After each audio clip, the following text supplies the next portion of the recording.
Thank you, Per, and also thank you and the group for this invitation, which has actually given Judith and I and my wife a chance to return to Oslo.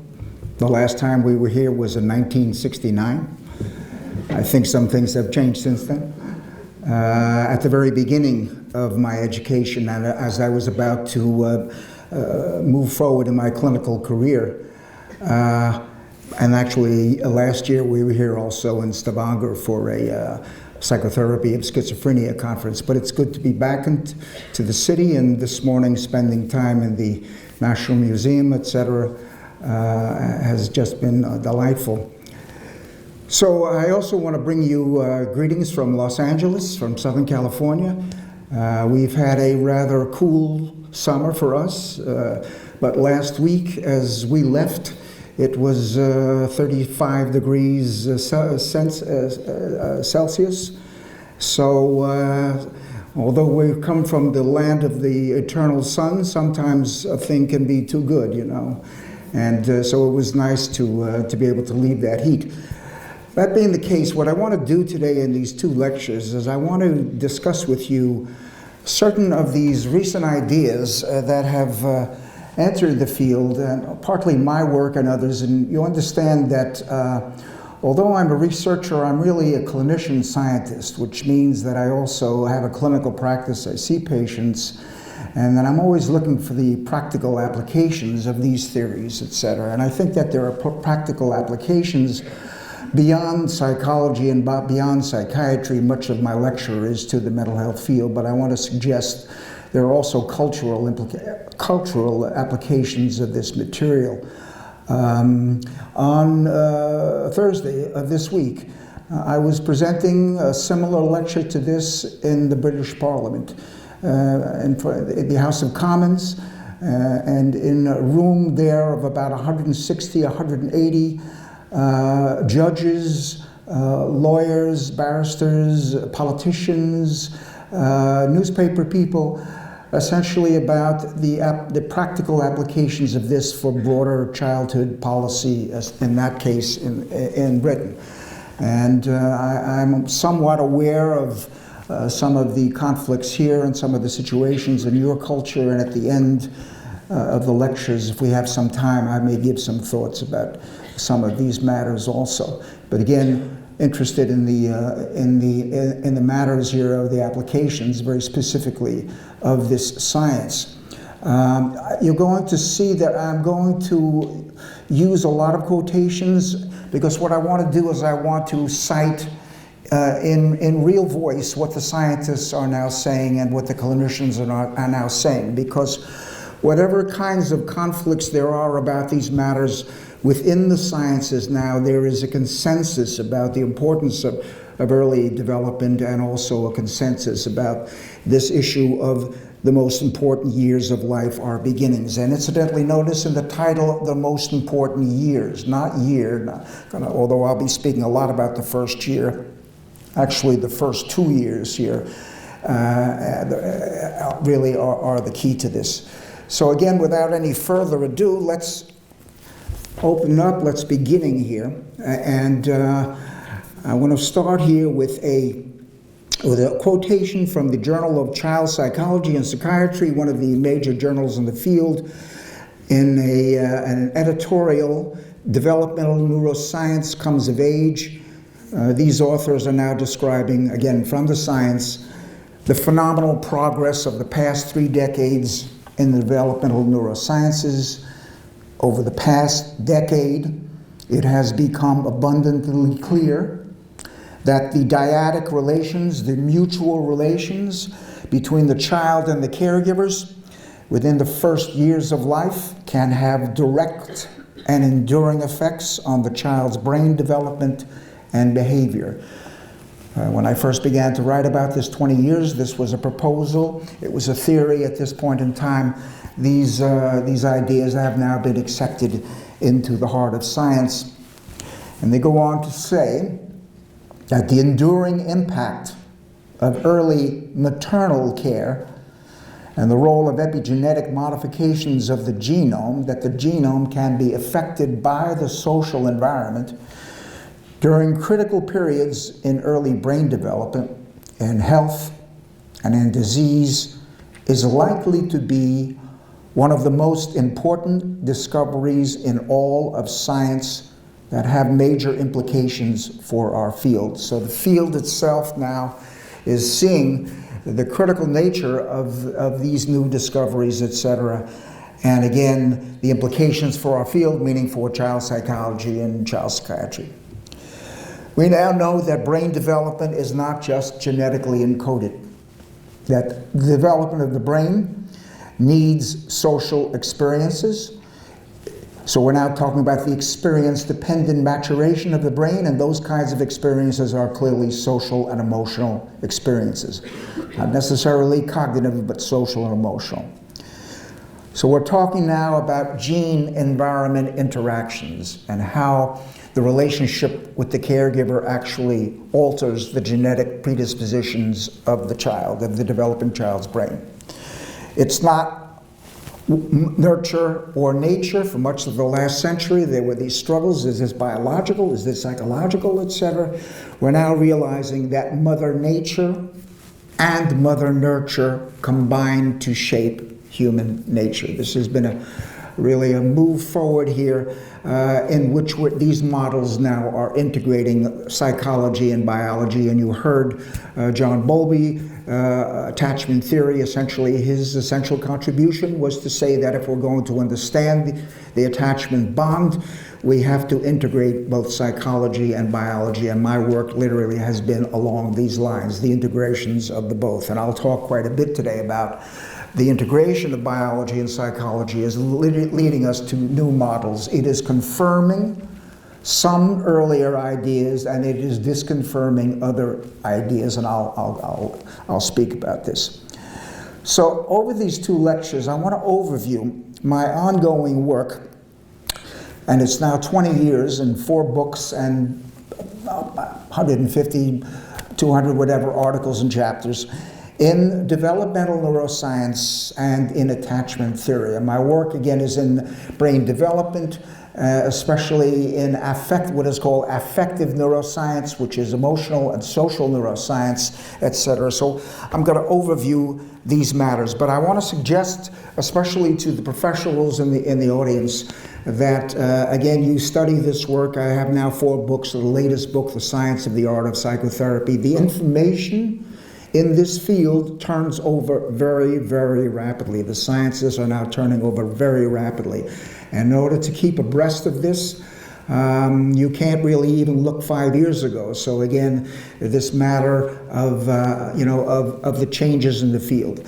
But from those changes, etc., is coming forth this integrated view. And what I want to give also here is what we now know about the mind, the evolving brain of the baby, but also the evolving mind of the baby, and how the mind of the baby is being shaped by the mind of the mother, and how the brain of the baby is being shaped by the brain of the mother. So again, this is integrating developmental psychology and developmental neuroscience and into what's called an interpersonal neurobiological model of attachment. In 1996, I suggested that the self-organization of the developing brain occurs in the context of a relationship with another self, another brain. That as this baby is evolving, it is interacting with the brain of the primary caregiver, and it needs access to that brain, which, as we will see, it needs access to the mother's emotional brain, the social brain, much more than the cognitive brain, etc. It needs access, I'm going to suggest, to the right hemisphere, and I'm going to speak quite a bit today about the matter of the right hemisphere. And so in 2008, Judith here in the back, offered an article in which was entitled Modern Attachment Theory. Modern attachment theory meaning an updating of attachment theory in terms of the neurobiology of attachment. And we suggested that in line with Bowlby's fundamental goal, of the integration of the psychological and the biological models of human development, which Per was referring to, the ethologists, etc. The current clinical and experimental focus on how affective, I'm going to use the word affective, same as emotional, bodily-based processes are non-consciously interactively regulated. Again, that the baby's emotional states are being regulated by the primary caregiver at levels beneath conscious awareness, has shifted attachment theory to a regulation theory. And the name of the first book, actually, Affect Regulation and the Origin of the Self, the Neurobiology of Emotional Development. Before 1994, we were looking mostly at cognitive development and Piaget, etc. The focus has now shifted into emotion. As you know, in psychiatry and psychology, it's now being spoken about the last 10 years, 20 years as the emotional revolution. We've moved from behavior to cognition to emotion. And emotion is by definition bodily based. So in the most recent book, I've suggested attachment theory, first created by John Bowlby over 50 years ago, is now revitalized, particularly by its deep connections with neuroscience. And I want to suggest at this point that I think that there are some misunderstandings of attachment theory, classical attachment theory, and I think much of the misunderstanding is not understanding the current form of the theory and how it has evolved as a result of the neuroscience. But I suggested that at this point in time, this was 2012, we have in attachment theory now a coherent theory of development, of human development, a powerful model of human development, especially social development and emotional development, that is grounded in both psychological science and in neuroscience, and thereby is on a much firmer ground than it used to be. So over the last 20 years, in this modern attachment theory that I have been offering, I've been attempting to describe how the social, emotional attachment experiences shape the developing brain, specifically the early developing right brain. And I'll speak quite a bit today about this right brain. The right brain has been called the social brain, has been called the emotional brain. The left is the linguistic brain, the left, in which language is there, etc. And as you'll see, language does not evolve in the toddler until well into the second year, etc. And most of what I'm going to be talking about today is occurring before language, pre-language, etc., into this right brain and the evolution of the right brain, which for the rest of the lifespan is dominant for processing emotions and for social connectedness with other human beings. So in the following, in the first part of this lecture, the first one will briefly discuss recent research on how optimal attachment experiences facilitate the experience-dependent maturation of this developing emotional brain, that the right brain needs emotional experiences from the caregivers in order to mature in optimal ways. And what I mean by that, actually, to alter the connectivity of that brain to more complexity. And again, that this development is allowing for the emergence of the core of the self system, and that the core of the self, literally, for the rest of the lifespan, is in this emotional right brain, etc. And thereby, these early experiences, these early attachment experiences, are setting up the context that lays down the ability for emotional well-being in later stages of life, emotional well-being. And again, central to mental health is emotional well-being. Notice there is no such thing as cognitive well-being. So the secure attachment associated with emotional well-being. In the second lecture, I'm going to discuss recent neuroimaging of mother's love for the infant, which directly influences the development of the baby's right brain and thereby shapes that individual's capacity for all later adult forms of mutual love. Okay, so here we begin the relational origins of emotional being. Notice the relational origin. There is now a move within psychology into this relational trend. As we speak, the Journal of Psychotherapy, which is the American Psychological Association Journal of Psychotherapy, now has an entire issue on the relationships between the therapist and the patient as being a central a vector of the mechanism of change of all psychotherapies. So everyone is now moving into emotions and into this matter of relationships. And here we're going to be talking about what Barry Brazelton, the pediatrician, the American pediatrician, called the first relationship, the relationship between the mother and the infant. And this is the cover of the first book. Notice the face-to-face connections, etc. Little advertising. So in the first paragraph of the first book 20 years ago, the first thing that I wrote on the developmental origins of emotional well-being. The understanding of early development is one of the fundamental objectives of science. The beginnings of living systems sets the stage for every aspect of an organism's internal and external functioning throughout the lifespan. In other words, all the functions of the body as well as the functions of the mind, the functions about how a person relates to the outside world as well as the internal world, everything depends upon these early beginnings. Events that occur during infancy, especially transactions with the social environment, are indelibly imprinted into the structures that are maturing in the first years of life. The child's first relationship, the one with the mother, acts as a template as it permanently molds the individual's capacity to enter into all later emotional relationships.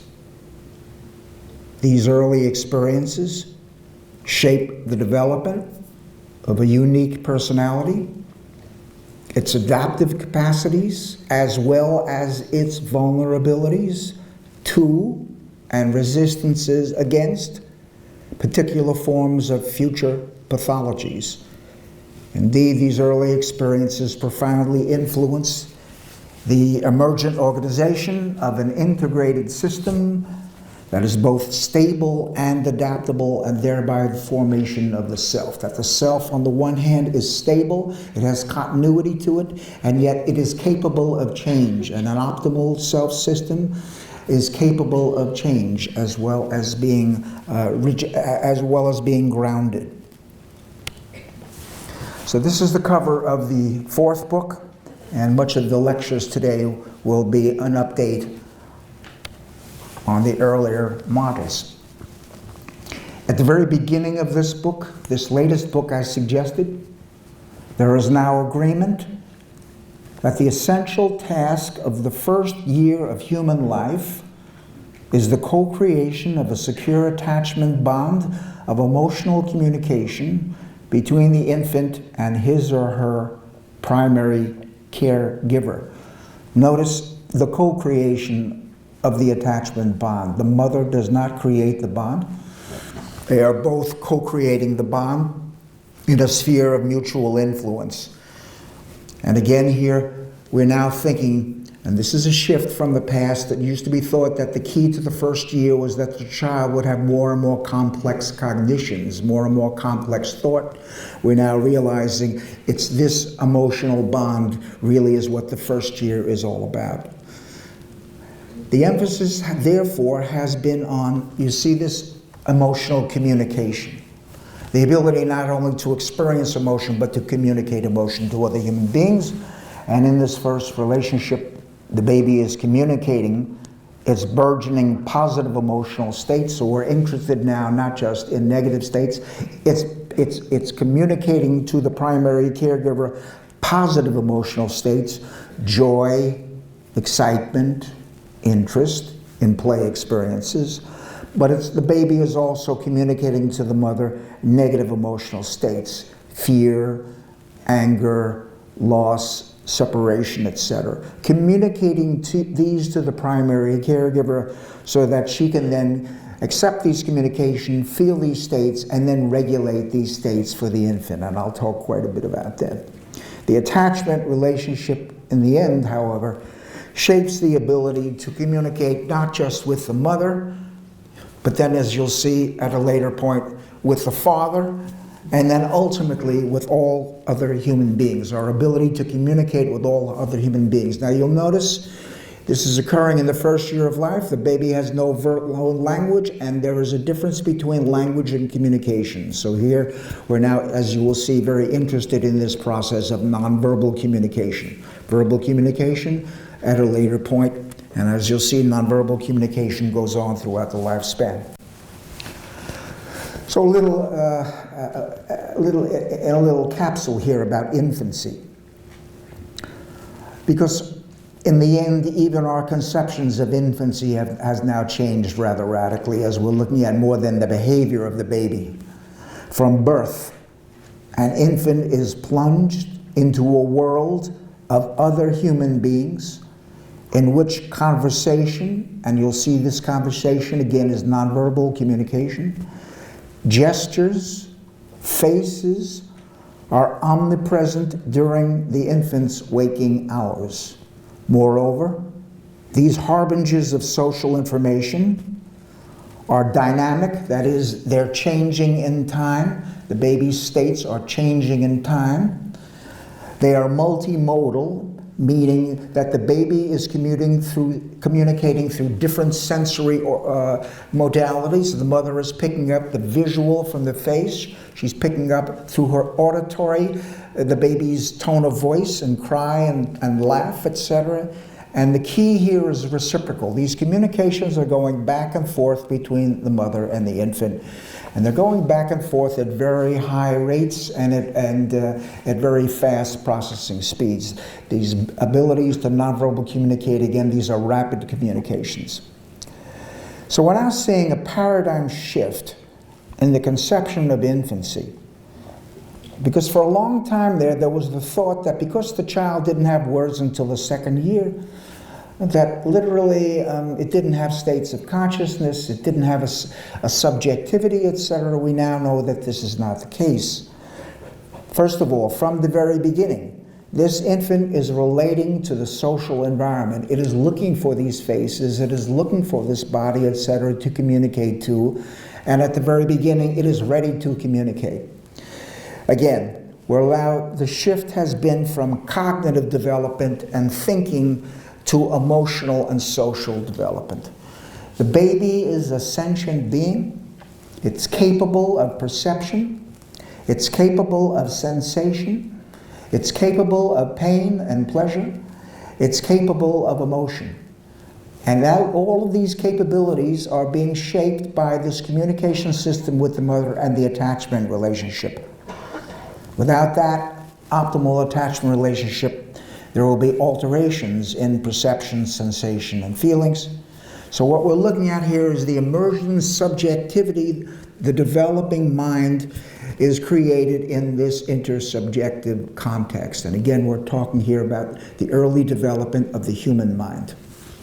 Especially for the psychoanalysts out here, the early development of the unconscious mind.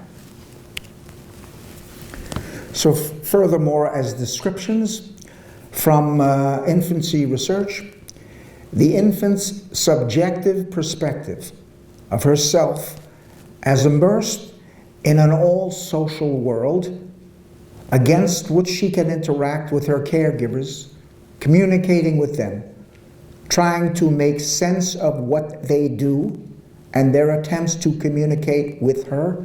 This baby has a meaning-making capacity that is being shaped by the attachment relationship. Notice all of this is happening without words.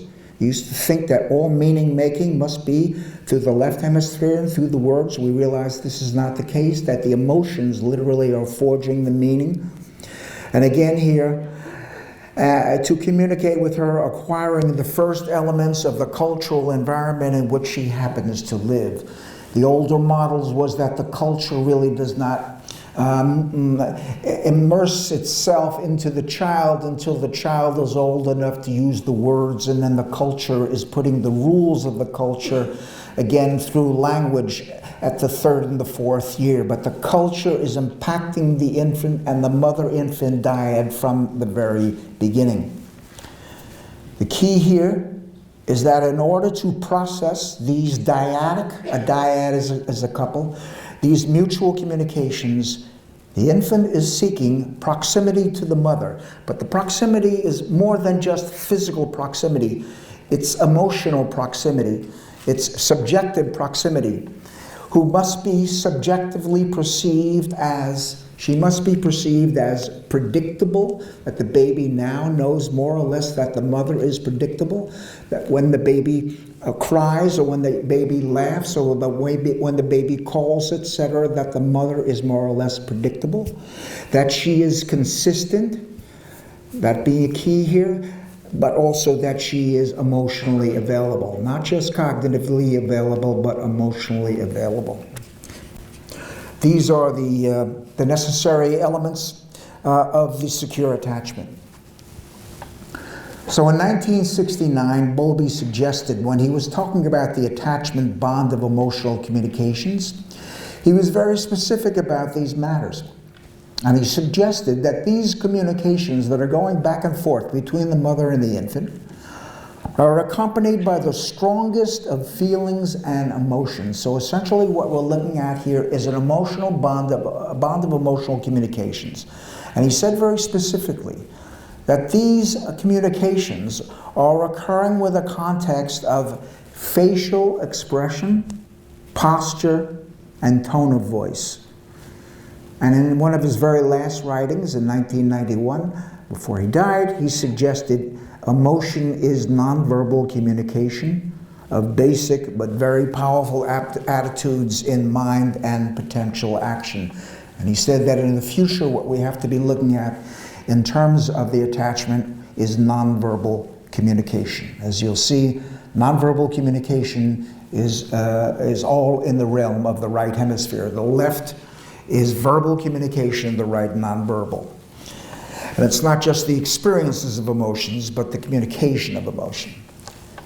So in 1994, in my first book, I suggested, in line with Bowlby's ideas, that in episodes of right brain to right brain, visual facial, tactile gestural, tactile being touch and gesture, and auditory prosodic, the term prosody means the emotional tone of the voice. Again, many times it's the way we say something more than the linguistic content, really, that is important in our emotional relationships with others. The psychobiologically attuned primary caregiver, meaning that she is reading the baby's bodily states even more so than the mental states. She's not reading the behavior, she's reading the bodily states behind that. The primary caregiver is receptive to the infant's bodily-based nonverbal attachment communications. So here you see, and actually this is starting at 2 to 3 months. It's been called primary intersubjectivity. So you see on the one side, the baby attracted to the mother's voice, and the mother's voice now becomes an essential signal, but also attracted to the mother's face, and the hand expression, the gestures, replies playfully with affection, imitating and provoking imitations. So you see from the mother's eyes to the baby's eyes as they are reading each other's faces, and the baby is especially reading the mother's eyes. Even more than reading the lower parts of the face, the baby literally is focusing on the eyes, because the eyes really are going to communicate the necessary information. The autonomic nervous system is reflected through the activity of the eyes. On the other side, the mother watches and listens.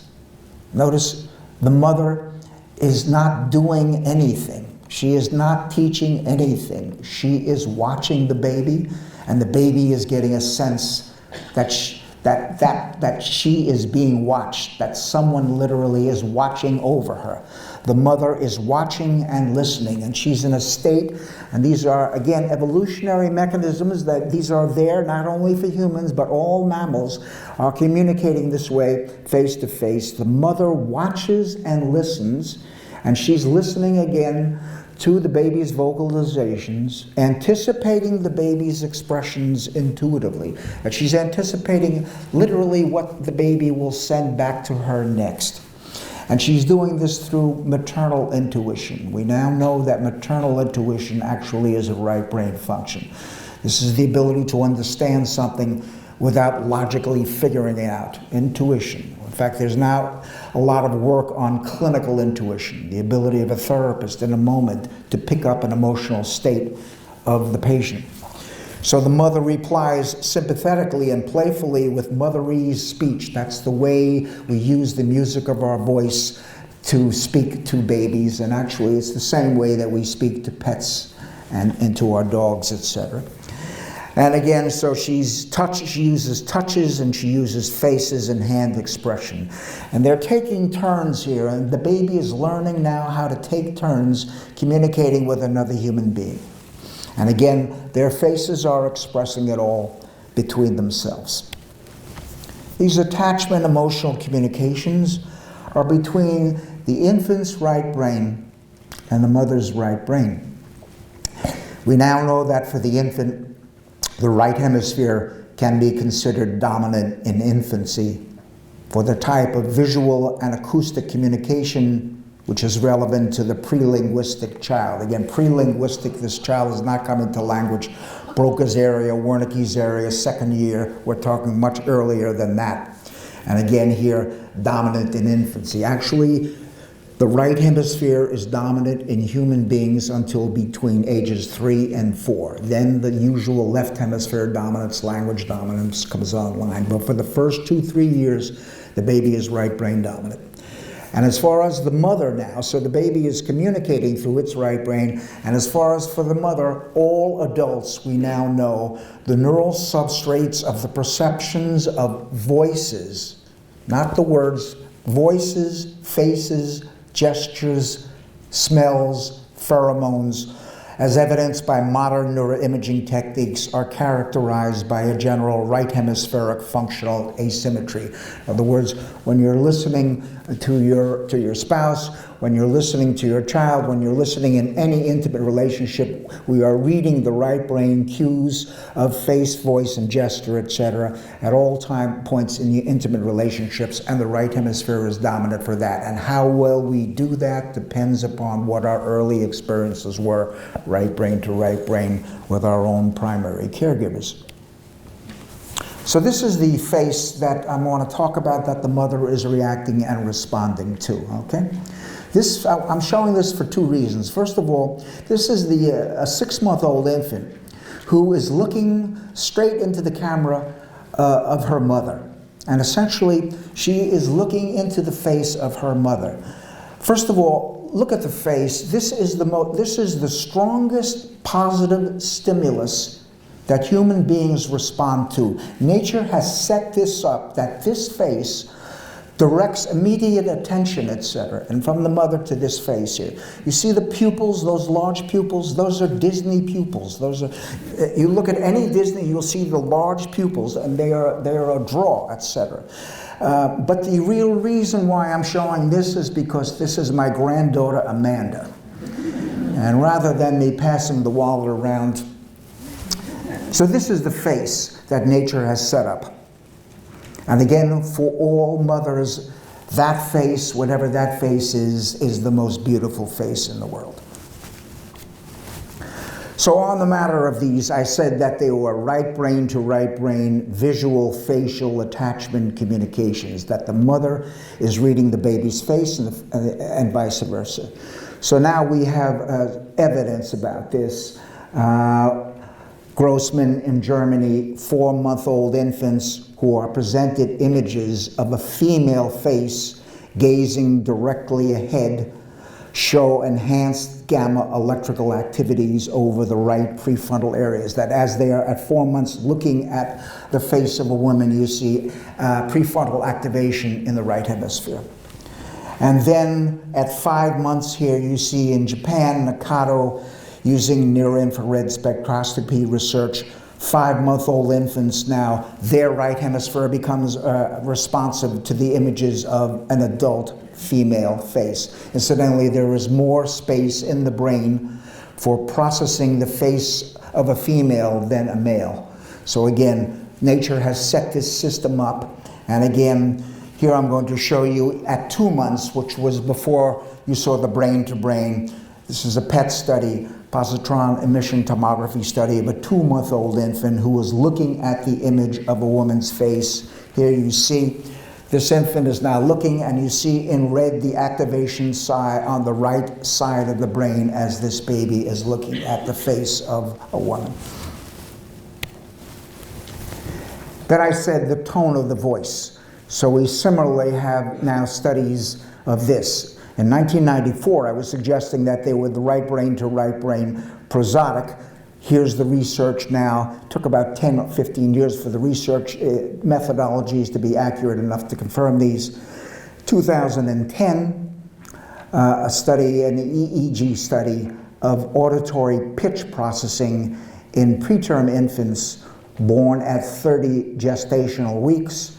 Quote, these findings suggest that the earlier right structural maturation in fetal epochs seems to be paralleled by a right functional development, which means that even in utero before birth, the infant is processing sounds on the right side of the brain, which is why these older studies, there was some speculation that while the baby was in utero, it was responding to the lullaby that was being sung even before birth, etc. We now see that the right side of the brain is processing this material. There's also other studies showing that even at birth, infants will respond to music, which again, in the right hemisphere. So moving this along, at 2 to 6 day old neonates also showing acoustic modulations are lateralized to the right hemisphere. And I'm now going to show you at 3 months old, prosodic processing of the emotional tone of voice is subserved by the right temporal parietal region, which is to say here, this baby, you see the right hemisphere activation in the posterior parts of the right hemisphere that process tone of voice, etc. This baby is asleep, and the mother is singing a lullaby, and the right hemisphere is being activated, and the circuits there, which are coming online, which are the synapses are forming, are now responding to that information. Right side of the brain. Remember, the left side is processing words, semantics, that is a year later. And then I said that they're communicating by touch. They're communicating tactile and gestural. So here you see in the infant child development, Nagy, a study of human neonates in the first 3 to 96 hours of life, and find a lateralized system for neonatal imitation. That even at the beginning, the baby is beginning to imitate the mouth gestures of the mother, etc. And the conclusion here, 2006, the early advantage of the right hemisphere, and here citing my work and Trevarthen's work, Schran in Paris, in the first few months of life may affect the lateralized appearance of the first imitative gestures. 2005, the work of Saratsky and Wohl in behavioral and brain sciences, now talking about touch in the right hemisphere. And for those of you psychologists, you remember the work of Harry Harlow on touch, etc., the centrality of touch, etc. With now the conclusion that the emotional impact of touch, the most basic and reciprocal mode of interaction, is also more direct and immediate if an infant is held to the left side of the body. I don't mean carried by, but I mean when the mother is soothing and calming. Evidence now showing that the left side of the body the touch is more direct in the baby's sensations. So here you see this is a Mary Cassatt etc. Notice the linkages here as the baby literally, look at the gaze between the eyes here as they're reading each other's faces. Incidentally, the baby notices on the left side here, which gives the baby more of the possibilities here of right brain to right brain communication. Notice that the loops of their body as the mother now, you saw almost the whole circuit here as the mother is now touching the foot and the links there between the two minds. So these tactile, gestural touch, although the right hemisphere affect communication vector, left side cradling facilitates the flow of auditory and visual communication between the mother and the infant and channels the bodily based emotional feedback. So what we have here is a feedback system. And the infant's sound to the mother's right hemisphere, which in turn tunes the melody of the voice, the mother's voice. She then now will change her voice as she begins to calm and soothe, or she'll change it when she begins to play. The lullaby will not sound the same, will not feel the same with the baby on the other side. And what I do not mean by this is that all mothers all the time should hold the baby on the left. What I'm suggesting here is the capacity of the baby to have direct gaze into her eyes, the ability to literally have, at that level, the ability to process her tone of voice and the ability literally to feel the mother's emotional presence in the body is the key here. The role, and so here the role of the right hemisphere is crucial in relation to the most precious needs of mothers and infants. In fact, we now have some evidence to show that if the mother is using her left hemisphere, if she's talking to the baby in a flat voice instead of motherese, etc., the way that we would speak to other adults, that and the baby does not have access to the right, if she is using her left hemisphere, if she is attempting to logically figure out what the baby needs rather than intuitively using her own body to read what the baby's body needs, that this may be less than optimal and could actually be one of the evolutions of insecure attachments. The baby needs access not to the mother's logical mind, but literally to her emotional being. So more about these tactile, gestural. This is the work of Tronick in Boston, observing left-sided gestures when the infant is stressed. That when the infant is stressed, it will use its left hand to comfort itself. That left hand being the right hemisphere. Remember that the left side of the body is controlled by the right brain and vice versa. Infants cope with the emotional distress caused by unresponsive mothers through self-regulation. In other words, if they're not getting the interactive regulation, they will auto-regulate themselves with greater activation of the right hemisphere during a stressful condition. There is a state-dependent activation of the right hemisphere because the right hemisphere is also dominant for processing stress. The right hemisphere is more involved in the social and biological functions regarding infant caregiver and emotional bonding. Schore, 2005, and my colleague Dan Seal. Again, these ideas were put forth as proposals to be tested, but I'm going to suggest here that there is now a good deal of experimental validation of these ideas. So the mother not only receives the infant's right brain emotional communications, she's able to pick up the baby's pleasures and pains. She's able to pick up the baby in its sadness, in joy, in excitement, etc., in anger, in protest. She can pick these communications up because she can literally feel them in her body, but then she can regulate them because the child now has little capacity to regulate, especially to regulate negative emotions. And here's where the mother is really an interactive regulator of the baby. And that essentially what attachment is the interactive regulation of emotion. In all intimate contexts, attachment, including with adults, the ability to go to others who comfort us, that interactive regulation of emotion, the ability to go to others, to experience joy, to share that with other human beings. This is, again, the interactive regulation of emotion. The baby becomes securely attached to the psychobiologically attuned caregiver who minimizes negative affect, who downregulates fear, who soothes and calms, and who maximizes positive affect, who upregulates joy in play experiences. And this has been a shift in attachment theory, because Bowlby essentially started out to say the reason for the attachment bond was that so that the mother could downregulate the fear state. But we now know that it is the upregulation of joy states, that positive emotional states are essential.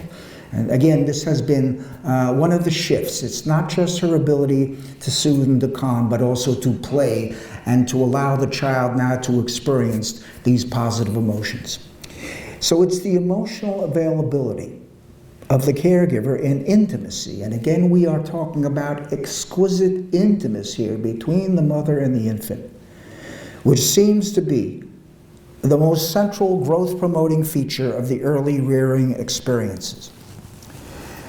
The Donald Winnicott, the pediatrician, psychoanalyst, one of the great champions of development of the last century, suggested that the main thing is the communication between the baby and the mother in terms of the anatomy and the physiology of live bodies. And so therefore, what I would suggest is attachment is more than just the ability to pick up the mental state of the baby. That again, the biology here is because literally they are regulating each other's biology. And the best iconic representation that we have of attachment now is this. So here you see the mother and the infant, again, communicating through the face, through the body here. And essentially what they are doing is that through the nature of their co-created relationship, the relationship that both of them are sharing, are now regulating their central nervous systems together. Not only that, they're co-regulating their autonomic nervous systems together as a result of the relationship. What I mean by that is that they are both now calming and soothing. Their heart rates are dropping at this point in time. Their cortisol levels are dropping at this point in time.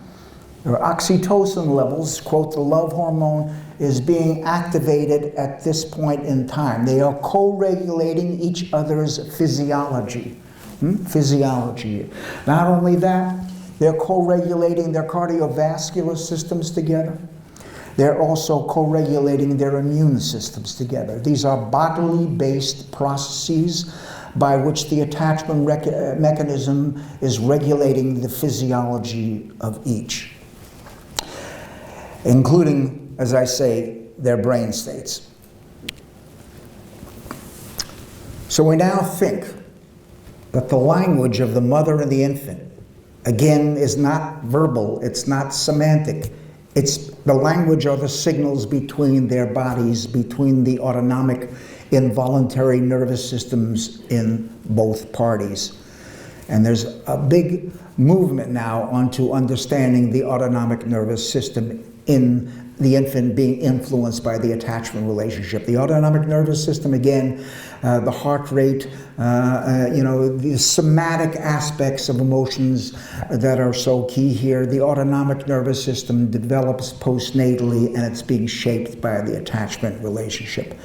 In fact, the right hemisphere is deeply connected into both arms of the autonomic nervous system.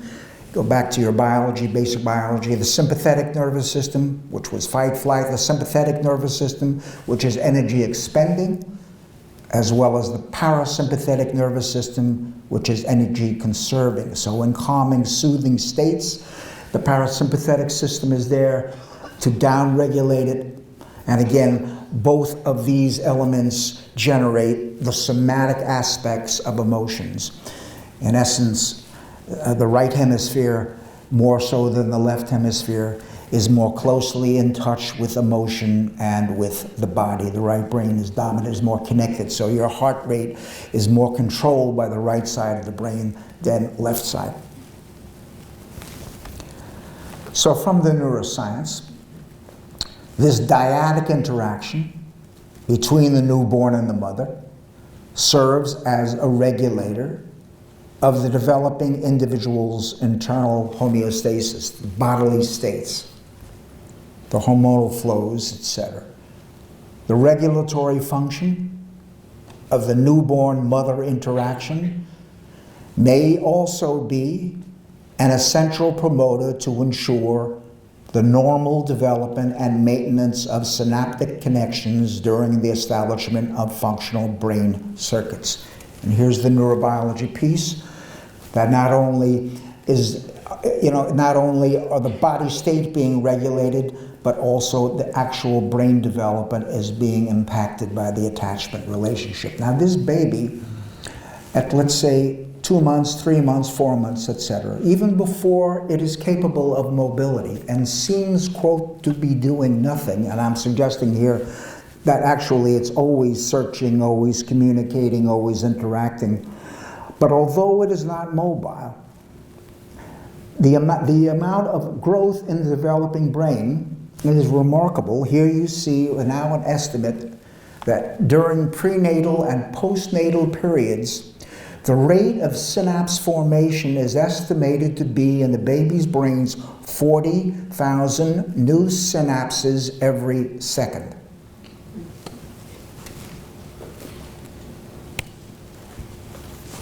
So I said brain to brain.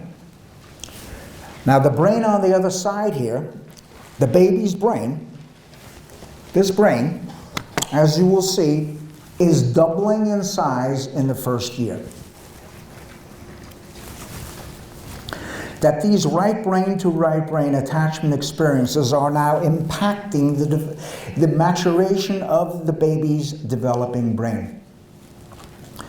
And so here the idea was again that the right hemisphere is dominant and is being shaped by these. In 1997 in the journal Brain, Sharon in France, her laboratory authored an article, "The Right Brain Hemisphere is Dominant in Human Infants." Another study by Ullman in the United States, "The strong and consistent predominance for the right hemisphere emerges postnatally, that the child learns now how to process these prosody of the mother's voice, gets even better at reading the emotional communications on her face and at reading tactile gestures, etc." And then the idea here about the earlier maturation of the right hemisphere is now supported by anatomical and imaging evidence. So again, all of this is now influencing the right hemisphere, which is in a growth spurt. The left hemisphere does not come into a growth spurt until about the middle of the second year.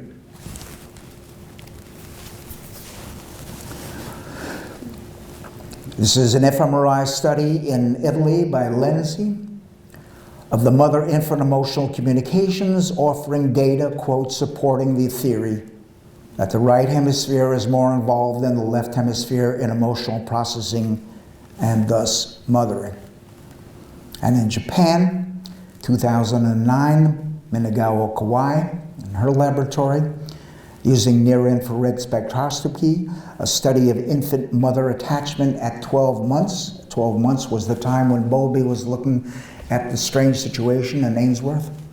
And they concluded, "Our results are in agreement with that of Schore, who addressed the importance of the right hemisphere in the attachment system." And that made my day.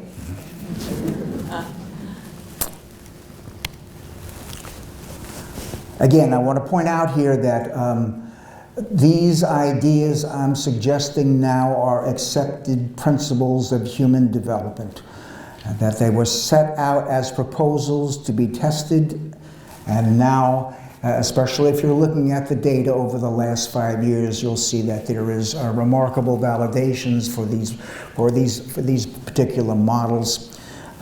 This is a journal neuroimage, and the reason why I'm saying meanie is because those of you who are aware of neuroscience will realize that Michael Meany, the Canadian, is probably the foremost experimental neuroscientist in the world. And so here they report that the human neonatal brain, even at 5 to 17 days, presents two well-organized hemispheres with very distinct and lateralized functions. And they conclude, in early life, the right cerebral hemisphere could be better able to process emotion. Again, citing my work, this idea appears consistent with our findings of a rightward asymmetry in limbic structures. The limbic system is the emotion processing system, and it is more elaborated on the right side of the brain. These neural substrates functions as hubs in the right hemisphere for emotion processes and mother and child interaction.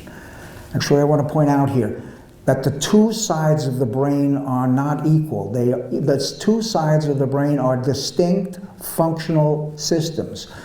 That is to say, they are not mirror images of the other. Each has a distinct neurophysiology, a distinct neurochemistry, a distinct neuroanatomy. These are two very different systems. And when we were just looking at motor behavior, left and right, etc., we didn't capture this. So we're not looking at two sides of one brain. We are looking at two different systems, the right and the left hemisphere, and that these operate independently. Yes, they can operate in concert with each other, but independently. And actually, they have separate growth spurts. They do not grow together.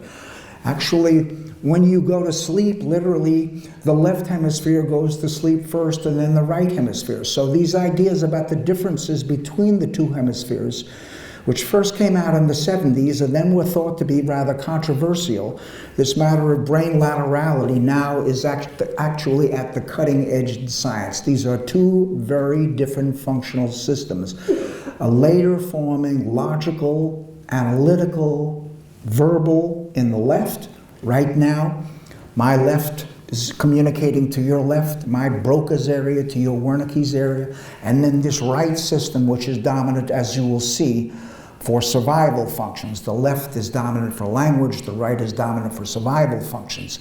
And nature has it that these survival functions, these communication functions in the attachment, is what comes online first. So my colleague Jennifer McIntosh, Australian research psychologist, we've written that studies now show that one parent is the primary organizer of the infant's stress states and in nucleus setups. This is usually the mother. Now, as you will see over the course of these 4 hours, what I'm going to be talking about here is a consensus in science that essentially the mother and the father are not equivalent systems, that they serve very different functions, that they are not replaceable, and that in the attachment relationship, the primary caregiver who is setting up the right brain is the mother. So again here, when it comes to stress states and the baby learning how to regulate stress, the mother is the one in the first year who is setting up the circuits in the attachment relationship that downregulate stress for the rest of the lifespan.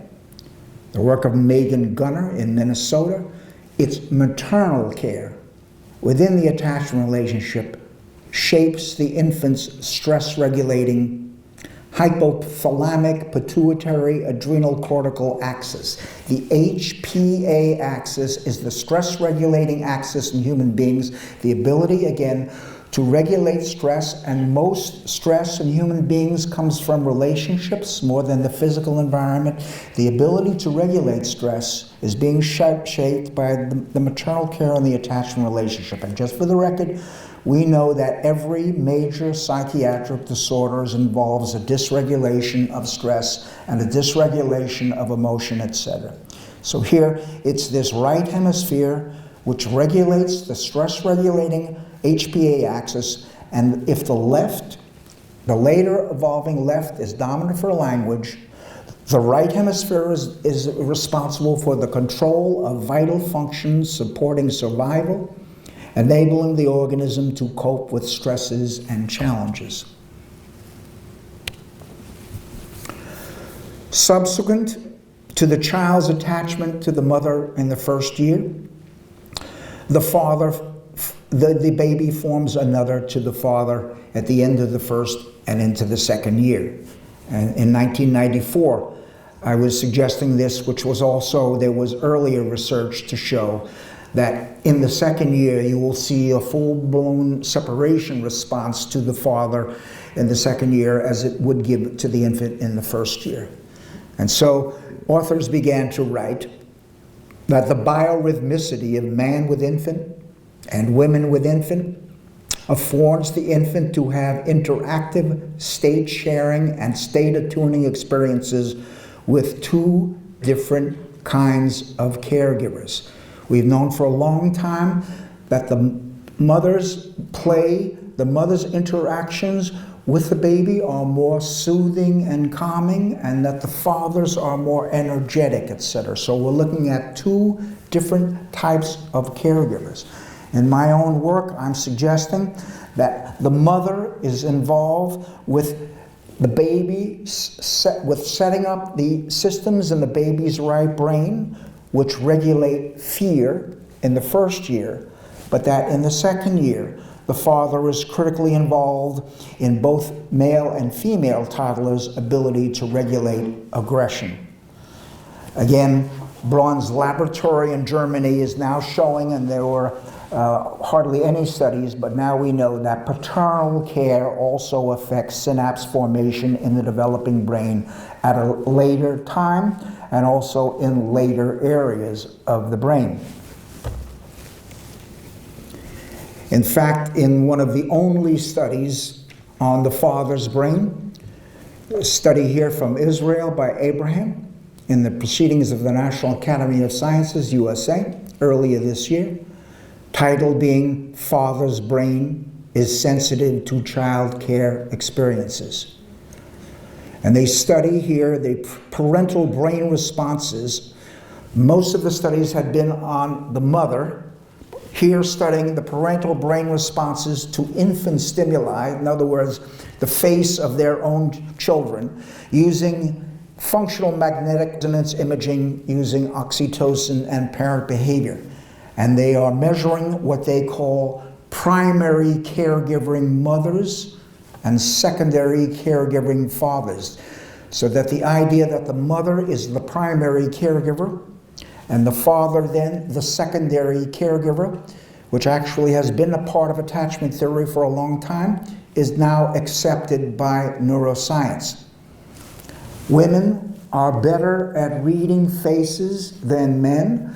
Women are also better at emotionally expressing their emotions on faces than men, which is why on many scales also women are higher in empathy than men.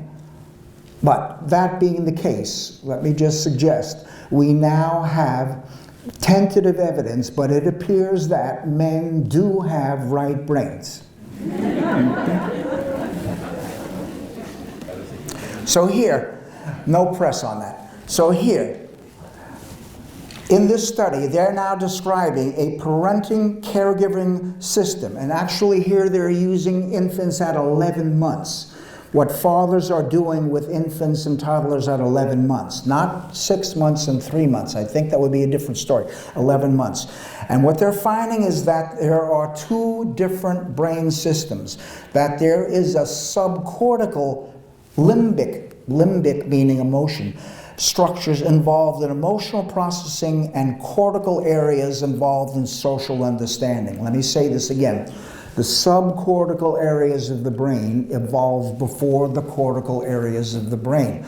The subcortical areas of the brain, I'm going to be talking about this, the amygdala. There's a lot of interest now in psychiatry and neuropsychiatry in the amygdala, the subcortical area of the brain. That the subcortical areas of the brain are involved with emotional processing and then the cortical with social. Mothers showed a greater activation in the emotion processing network and fathers more in the cognitive networks. So again, you're seeing the difference here on the influence of the father and the mother on different brain structures. The mother more emotionally, the father more cognitively. Both of these are necessary. Yes, but essentially there are differences here. Primary caregiving mothers showed higher subcortical activation, secondary caregiving fathers greater activation in the cortical cognitive circuits. And they conclude, incidentally, obviously you have the notes there, so again, use these and go back to these, and at any point in time, anyone wants the exact references, email me and I can give you the exact references. The phylogenetically ancient role of maternal care. In other words, this system that I have been talking about, this right brain to right brain system, which is found in all mammals, etc. This is a very ancient system, which has remained relatively uniform across time and culture. Appears to be underpinned by evolutionarily ancient structures, meaning the subcortical structures of the brain. Paternal care appears to be underpinned by later developing prefrontal temporal parietal circuits supporting social understanding. Okay, and incidentally, this idea that these ancient maternal care has remained uniform, I'm going to suggest perhaps later that I think that the culture is now tampering with these ancient evolutionary structures. I may or may not talk about this, but in the United States, because we have no maternal care nor paternal care, the only rich country in the world with such, many of our parents are handing the infants into daycare at 6 weeks. 6 weeks when these brain systems are beginning to evolve. The culture can either facilitate or inhibit these systems here. So here you're seeing the right hemisphere being in a growth spurt between 0 in the first year of life, as I said. Then you'll notice there's a swing and the left hemisphere goes into a growth spurt somewhere about 1.5 to 2 years. And then it comes back to the right hemisphere goes into a growth spurt, left, right, not quite as intense, not quite as intense. So there is later plasticity in the system, but the major organization, again, of the right hemisphere early in the first year of life. Again, the key here is the brain, the human brain growth spurt. That is, the brain is in its most rapid, accelerated growth from the last trimester of pregnancy through the end of the second year. So from literally prenatally, from the last trimester of pregnancy through about 18 to 24 months is this massive growth spurt of the human brain. And during that time, the attachment relationship literally is shaping that growth. Again, which is why I said the most important years of life, not just the first year of life. In American pediatrics in the United States of America, they are talking about the critical importance of the first 1,000 days. 1,000. The first 270 days are the 9 months of pregnancy. We now know this is critical. Then the next 2 years would add 365. So the first 1,000 days brings you to about 24 months. That really is the essential period. And if cultures are going to protect the mother and the infant, and also the father and the infant, protect the attachment, for me, that is the span, that is the key. So again, the attachment is the source of right brain functions of emotional well-being over the lifespan. The left hemisphere is dominant for language behavior. For semantics, it's also dominant for motor behavior.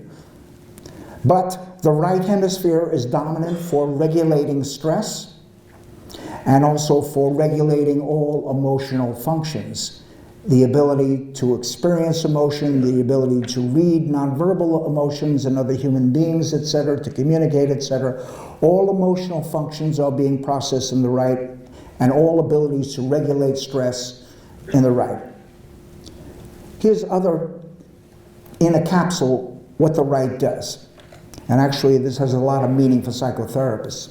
Mental states that are, in essence, private to the self may be shared between individuals.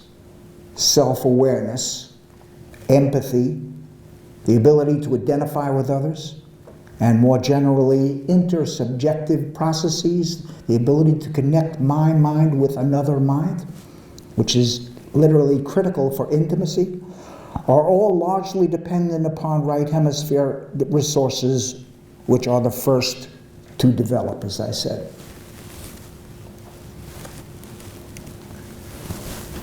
Other functions of the right brain, which is why psychiatry and psychotherapy and psychoanalysis are so interested in the right brain.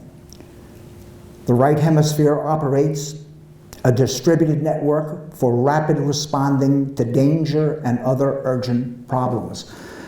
That the right hemisphere, much quicker than the left, can pick up danger, can pick up what is safe, what is dangerous. We look at another face at non-conscious levels.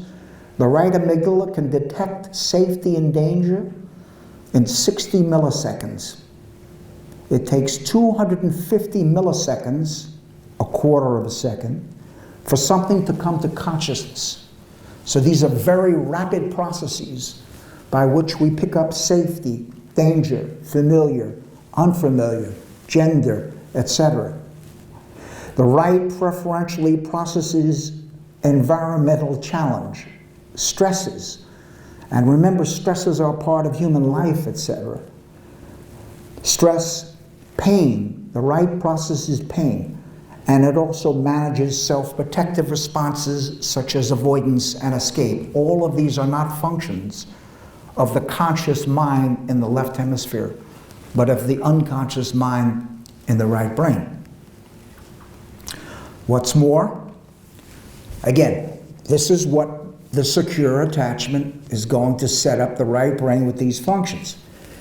The right hemisphere has a relative advantage over the left, mediating social intelligence. Now again, I'm not talking about left hemispheric intellectual abilities, verbal intelligence, social intelligence, which are, for the rest of the lifespan, and this is being influenced by the mother-infant relationship, the ability to identify social stimuli, meaning the ability to read faces, tones of voice, and gestures of other human beings. The understanding of the intentions of other people. The awareness of the dynamics in social relationships.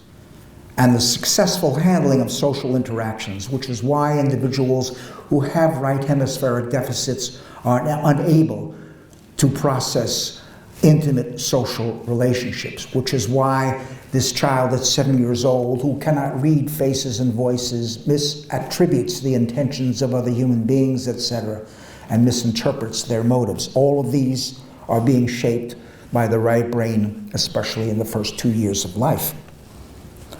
Notice, these are critical for the culture and for navigating through the culture.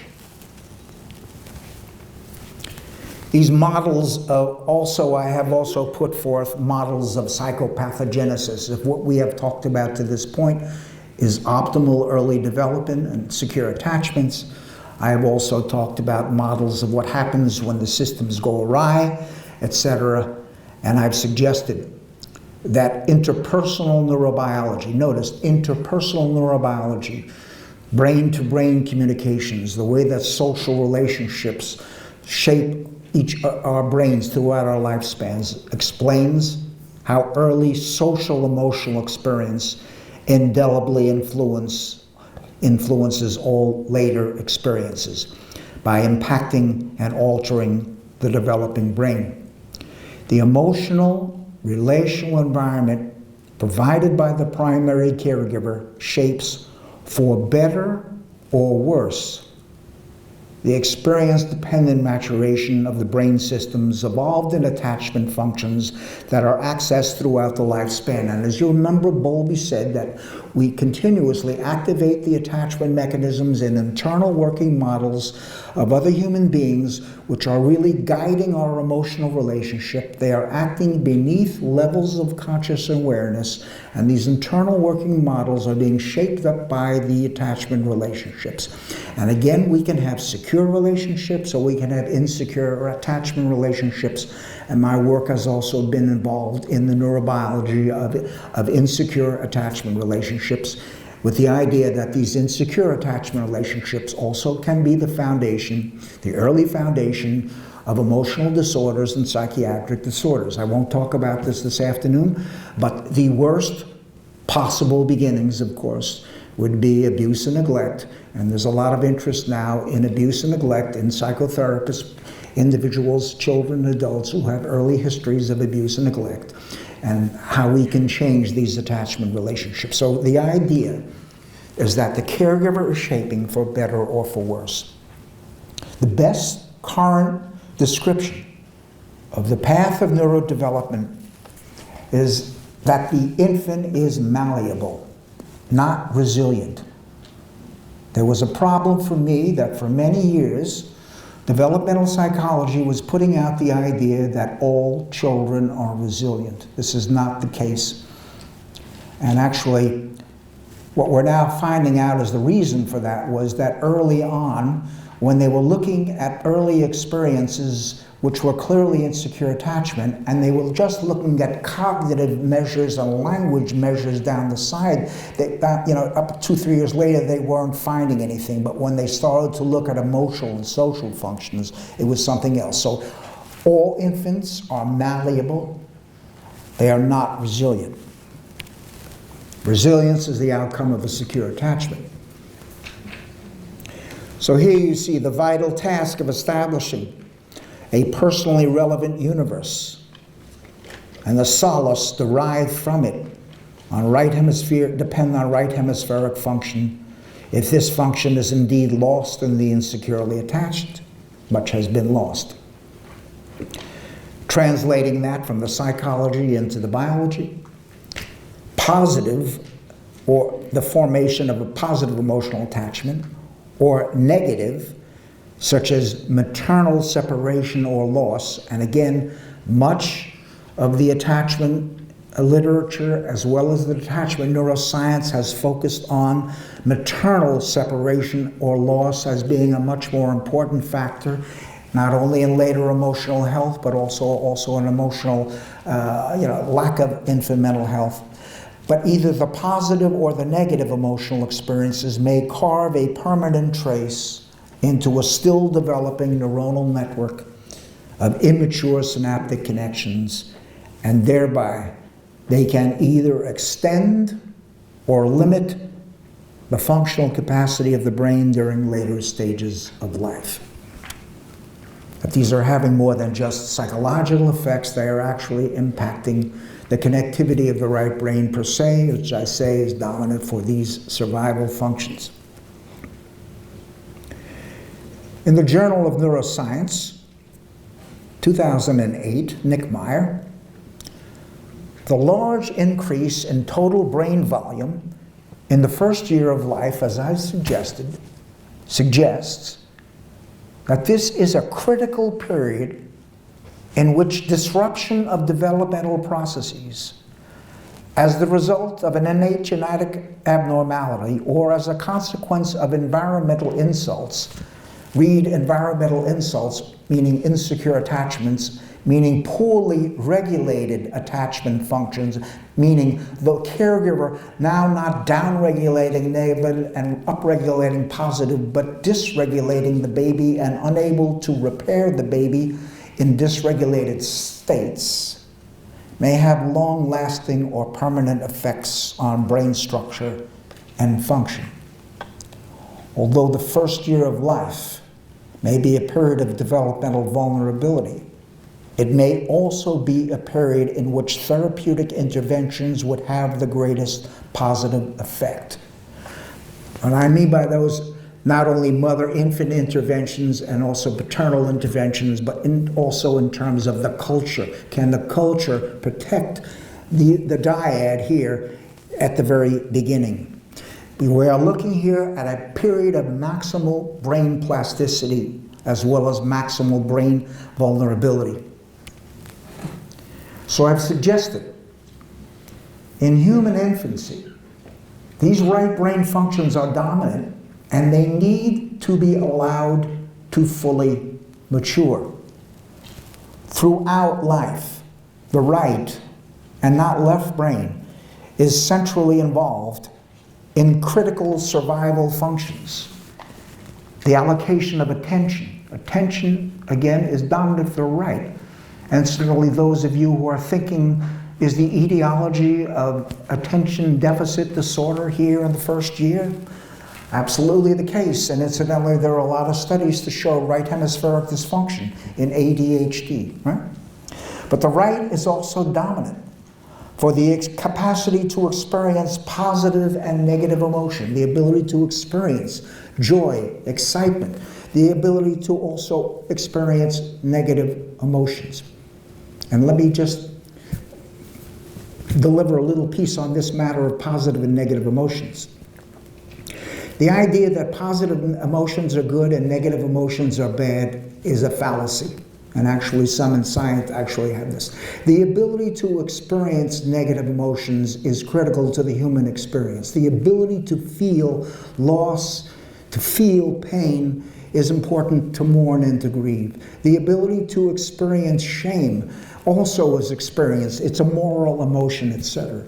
The ability to experience even fear. I mean, nature has put these motivational systems in place, and someone who cannot experience fear actually is in a very high danger level. We've got a fearless 12-year-old child, etc., who is attacking someone else. So negative emotions can be adaptive. Dysregulated negative emotions are not adaptive. And all positive emotions are not necessarily positive either. You have somebody in a manic state, etc.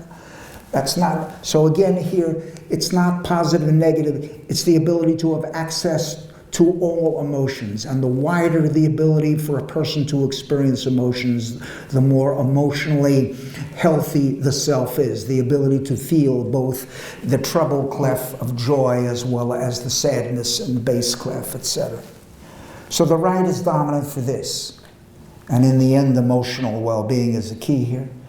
The regulation of stress, as I said, is not being done by our conscious mind, it's done by the right brain. The ability to empathically and intuitively read the emotional states of other human beings. And indeed, in the last 5 years, there is a lot of evidence now to show that indeed morality is a function more of the right hemisphere than the left. My colleague Russell Mears in Australia has said that this right hemisphere is dominant for this background state of well-being. Again, this generally positive state of well-being is being provided out of the attachment relationship. Infants and toddlers, first year, second year, have unique social emotional needs. What I mean by this is that the needs of an infant and a toddler are different than the needs of a 4-year-old or a 5-year-old. In fact, the brain of an infant and a toddler are qualitatively different than the brain of a 4-year-old and a 5-year-old, etc. You cannot use developmental psychology and child development and just automatically put that back into infants. They are, again, a very different being, and it was for this reason that our understanding of infancy took so much time through most of the last century until finally we had the science to be able to understand these emotional needs. Again, what we're looking at here is the critical role of infant mental health to later adult mental health and to emotional well-being, which is another way of saying the critical role of early secure attachment and the critical role of early right brain development to later emotional well-being.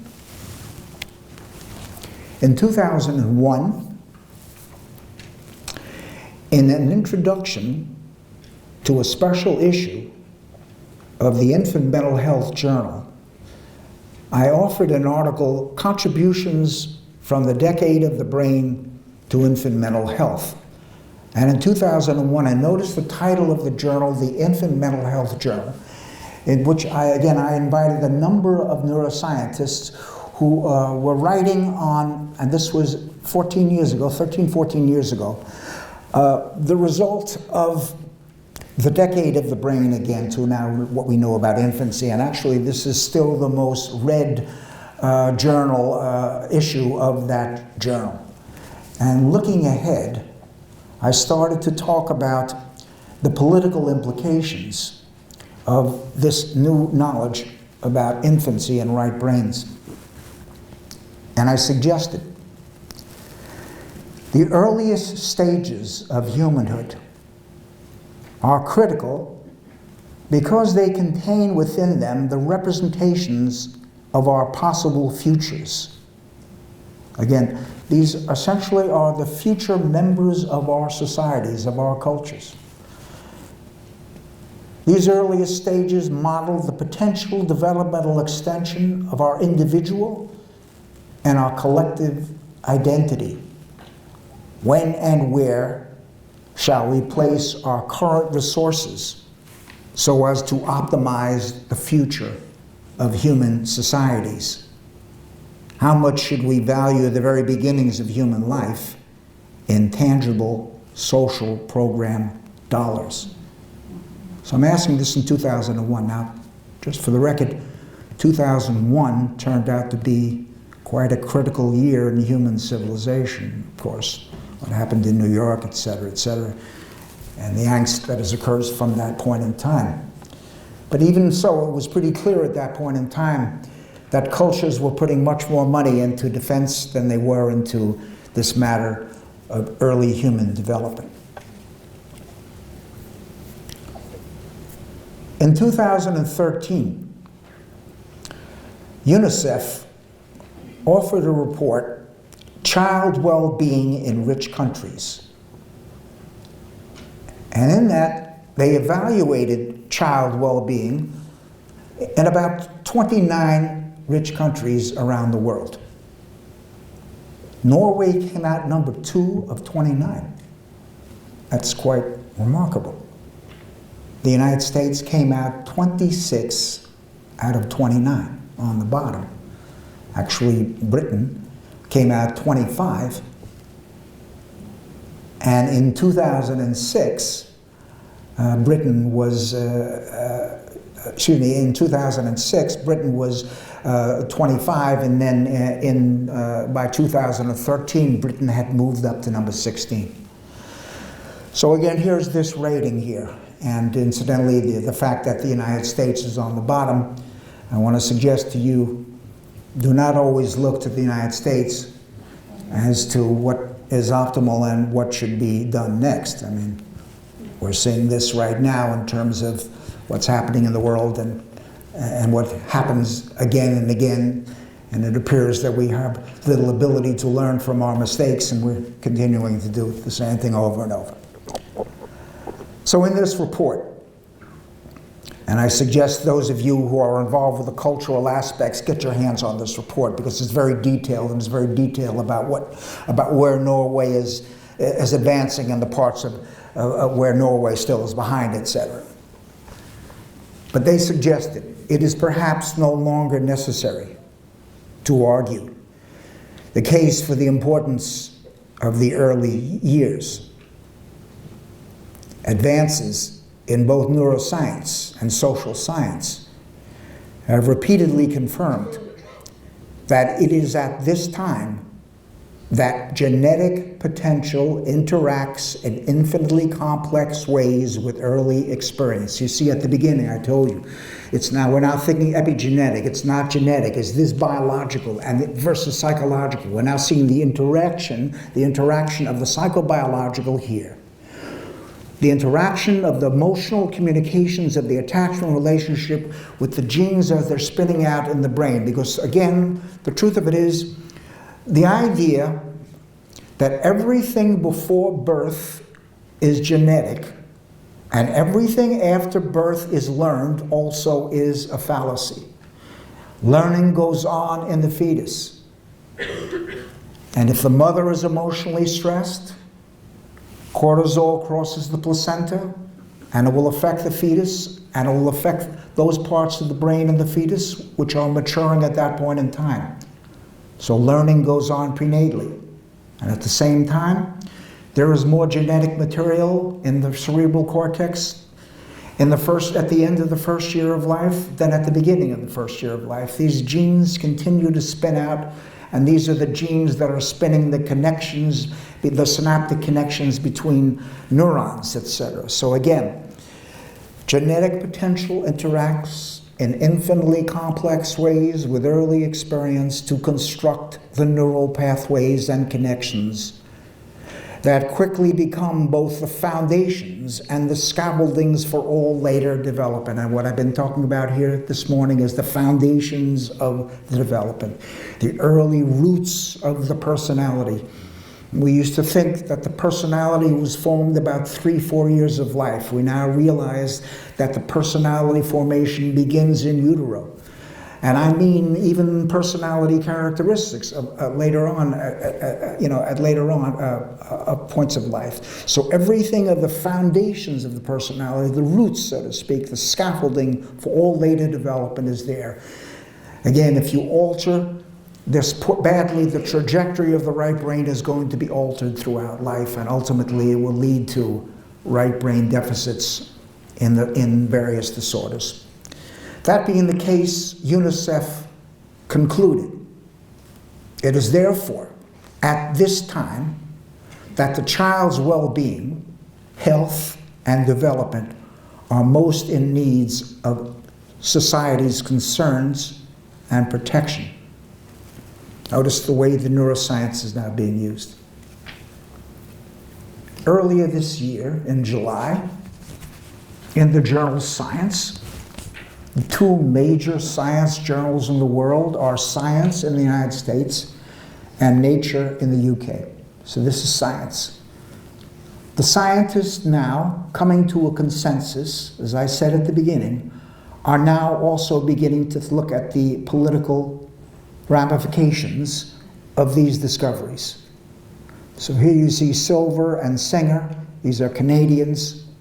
And they speak to the policy goals of the United Nations, and this relates to the UNICEF report, which I just discussed. And they said, investing in child development is the foundation of improved health, economic, and social outcomes.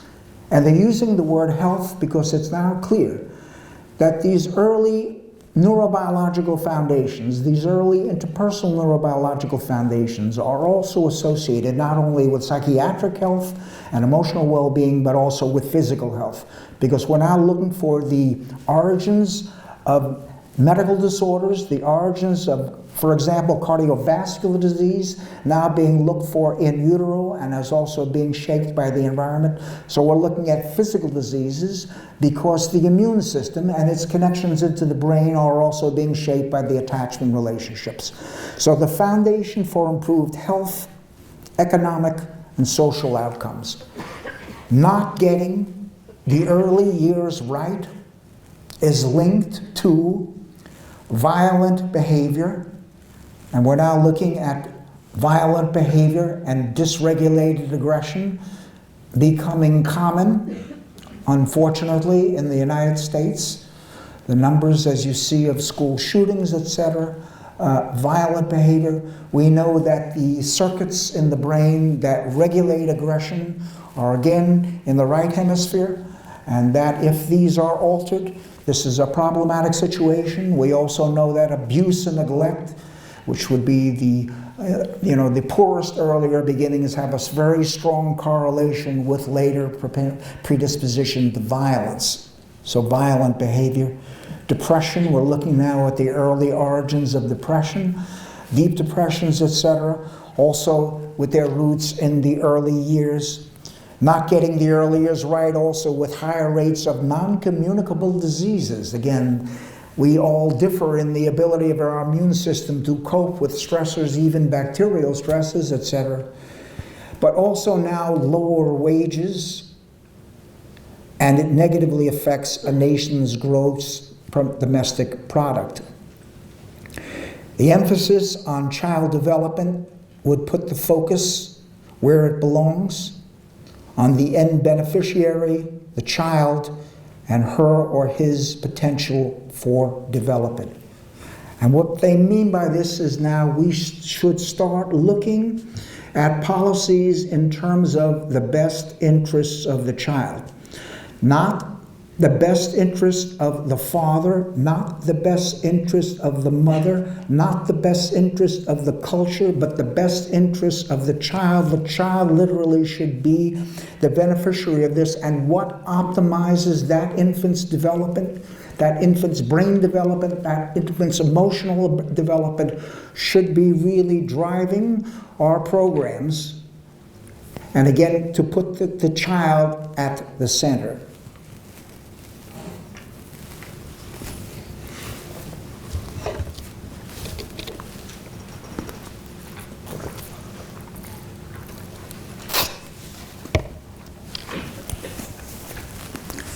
So in science, they refer to the fundamental importance of early child development to overall sustainable development.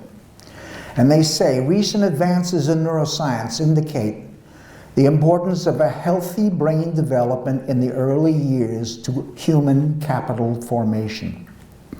A society only reaps the full benefits of a child's survival if that child becomes a productive individual as an adult. And a productive individual is a child, literally, who has the capacity to evolve into an individual who can contribute both in terms of social development, both in terms of work that is meaningful, but also in the ability, I would suggest, to connect to other human beings. For Freud, in the end, it came out to work and the ability to love, etc., which is what I'm going to talk about soon here. An increase in thriving children over the next 15 years would lay a stronger foundation for healthy, prosperous, and peaceful solutions. And this world could use a big dose of peaceful solutions.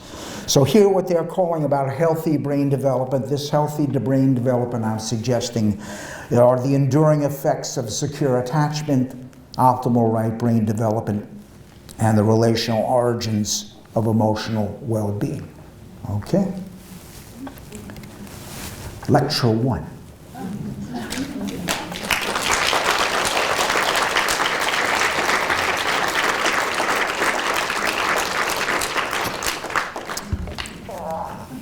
Let me go a little bit into the second lecture. Let me just set it up, because actually it's longer than the first. So we've got that in mind. Let me build a little bit, and at 5 o'clock, we'll take a half-hour break, right? Okay. Let's go now a little bit further into part 2. Mother's love develops the baby's right brain. My own work over the last 10 years has, the part of me that's psychotherapist, has focused in on these trauma models. And actually, last week in Rome, I was at a conference on treating trauma in adults using this model, etc., at 1,000 people at that conference, because I said that I'm interested in the clinical applications of this, and again, the psychotherapists are now using this. And actually, 2 months ago, we were in Melbourne, Australia, at a conference on childhood trauma, the treatment of childhood trauma, 2,000 people there also. So most psychotherapists around the world are now looking at these trauma models, and I've developed these ideas about especially how abuse and neglect leads to a predisposition to psychiatric disorders such as post-traumatic stress disorders, etc., as well as severe personality disorders. But about a year or two ago, I started to feel more and more the need to move from the dark side to the light side, and began to think about the early evolution of love. And it turns out that neuroscience has quite a bit to say about the early evolution of love. And this is very recent material. Actually, this is not found in the 2012 book, etc., as science has now become interested in this, this essential aspect of human love. Essentially, this is what sets us apart from animals, although just for the record, it's pretty clear now that animals do experience emotions, and animals do one can make a rather strong argument for the love of that mother elephant for that baby elephant, etc. You may be aware that I've done also elephant research, attachment research. So on that matter, here's mother's love develops the baby's right brain. And what I'm going to do here is just going to set up the beginning, and then we'll take a break, and then I'm going to move through this very recent work. In 2001, Toronto, in the journal Psychoanalytic Psychology, described the critical nature of these nonverbal experiences of the earliest stages of human development, essentially these first 2 years of life. And she said, the period when individuals experience life totally, think about the infant, experiences life totally, globally, outside the bounds that language places on them.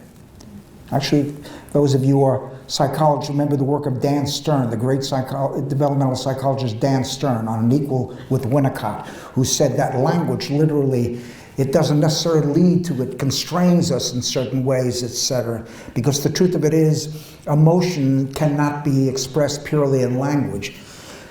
But again, she's saying the period when they experience life totally is important not only to the understanding of deficits, so we're now looking at deficits, the inability to read faces, to regulate emotions, etc. Developmental arrests, person can have a left hemisphere that continues and moves to more complexity and 140 IQ, but the emotional learning of the right hemisphere literally never moves ahead, etc.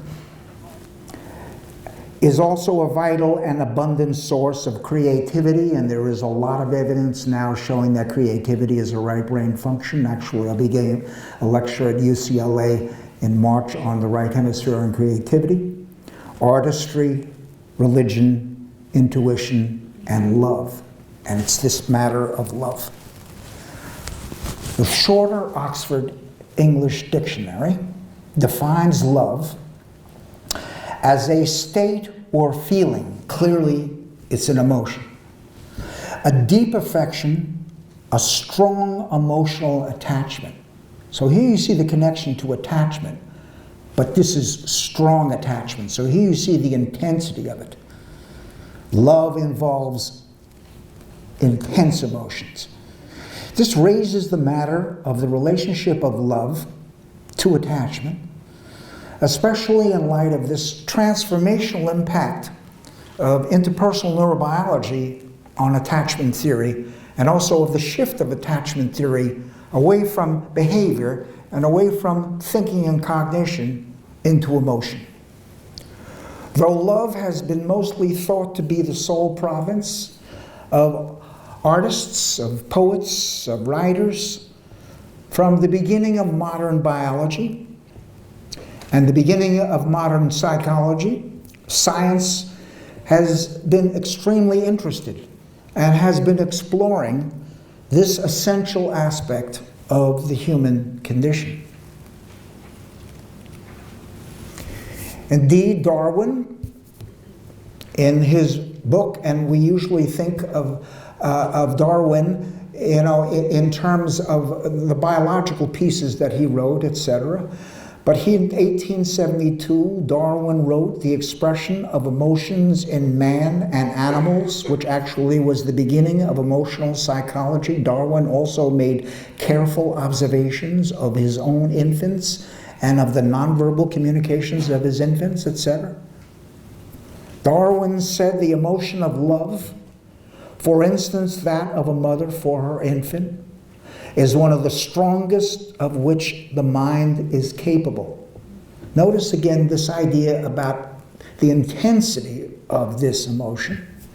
No doubt, as affection is a pleasurable sensation, it generally causes a gentle smile and some brightening of the eyes. Look here, he's into the autonomic nervous system. He's looking at the eyes here, which later evolved. And he says a strong desire to touch the beloved is commonly felt. So here Darwin is really talking about the bodily based aspects of emotion.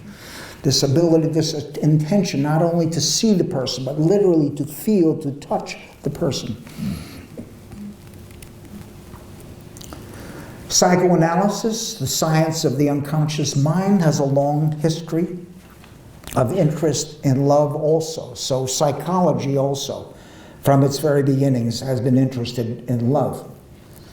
In 2003, I wrote, you're aware that my work in neuropsychoanalysis, my suggestion that the right brain is the biological substrate of Freud's unconscious, etc., and that essentially my work is on the early development of the human unconscious, and that unconscious changes throughout the lifespan also. But I suggested, although for much of his career Freud seemed ambivalent about the role of maternal influences in early development, because for so much of his models he was talking about the paternal relationship, and he put the Oedipal relationship really at the heart of it all. But toward the end of his writings, in his very last work, he stated in a definitive fashion that the mother-infant relationship is, quote, unique, without parallel, established unalterably for a whole lifetime, and the prototype of all later love relations. Notice again this coming back to the idea about the strength and the intensity of this particular emotional state. And also notice the connection between the mother, the love between the mother and the infant, and then over the lifetime, the capacity to feel this emotion, to share this emotion with other human beings, to share it. And really what I want to talk about here is the sharing of it with other human beings, the ability to involve oneself in a mutual situation of love and communication with another human being. Now, in the last century, more than any of Freud's disciples, I go back now to Winnicott, who studied the deeper origins of love. In 1975, Winnicott wrote, "The early management of an infant is a matter beyond conscious thought and deliberate intention. It is something that becomes possible only through love." So notice he's saying, because he is a psychoanalyst, he's saying that this matter of love and the early evolution of love, again, is beyond conscious thought. And our ability to understand love purely in terms of consciousness and conscious thought and cognition ultimately is problematic, and that much of what is occurring in this state is occurring in deep unconscious levels. In fact, Winnicott also said that the first connection between the mother and the infant is between the baby's unconscious and the mother's unconscious. And again, as I said to you, if you ask the mother why at this moment in time, literally, she moved in here to touch the baby, or at another moment just use her voice for the baby, etc., or at this moment decided to upregulate the baby in a positive joy state in the play. All of this is going on at levels beneath conscious awareness. It's going on in her right brain, and she may not even be able to tell you, which is why we're using this term intuition. But again, this idea becomes possible, clearly implying that love is there from the beginning, and it's a shaping force. The good enough mother, you're familiar with this term, by expressing love in terms of physical management and in giving physical satisfactions, enables the infant's psyche to begin in the infant body. And again, here I told you that literally the mother literally is shaping that baby's body, and the baby's body is producing these emotions, and the baby is now becoming consciously aware of these emotions as she's literally in this feedback mechanism between the two face to face. The main communication, as I said, between the baby and the mother is in terms of the anatomy and the physiology of live bodies. And then I showed you this Alex Gray caption, this one here, right? The caption for this is, "The bonding of mother and child is a miraculous outpouring of unobstructed love channeled through the mortal coil." So that the attachment here, this intensity, And incidentally, you notice there are almost energy waves here coming out of this baby here. But there's something literally spiritual, there is something powerful here that is, they are both enveloped in, etc. Now, Winnicott described two forms of love in the developing infant, and this is important. I want to put this down here. Winnicott talks about quiet love and excited love. And he says, quiet love is seen in moments when the mother is holding and handling the infant, when she's calming, when she's soothing the baby, when literally they're moving down, their arousal level is dropping, etc. The baby perhaps had been a little bit agitated, soothing and calming here. The mother is comforting the baby, and the arousal level is now dropping, dropping, dropping.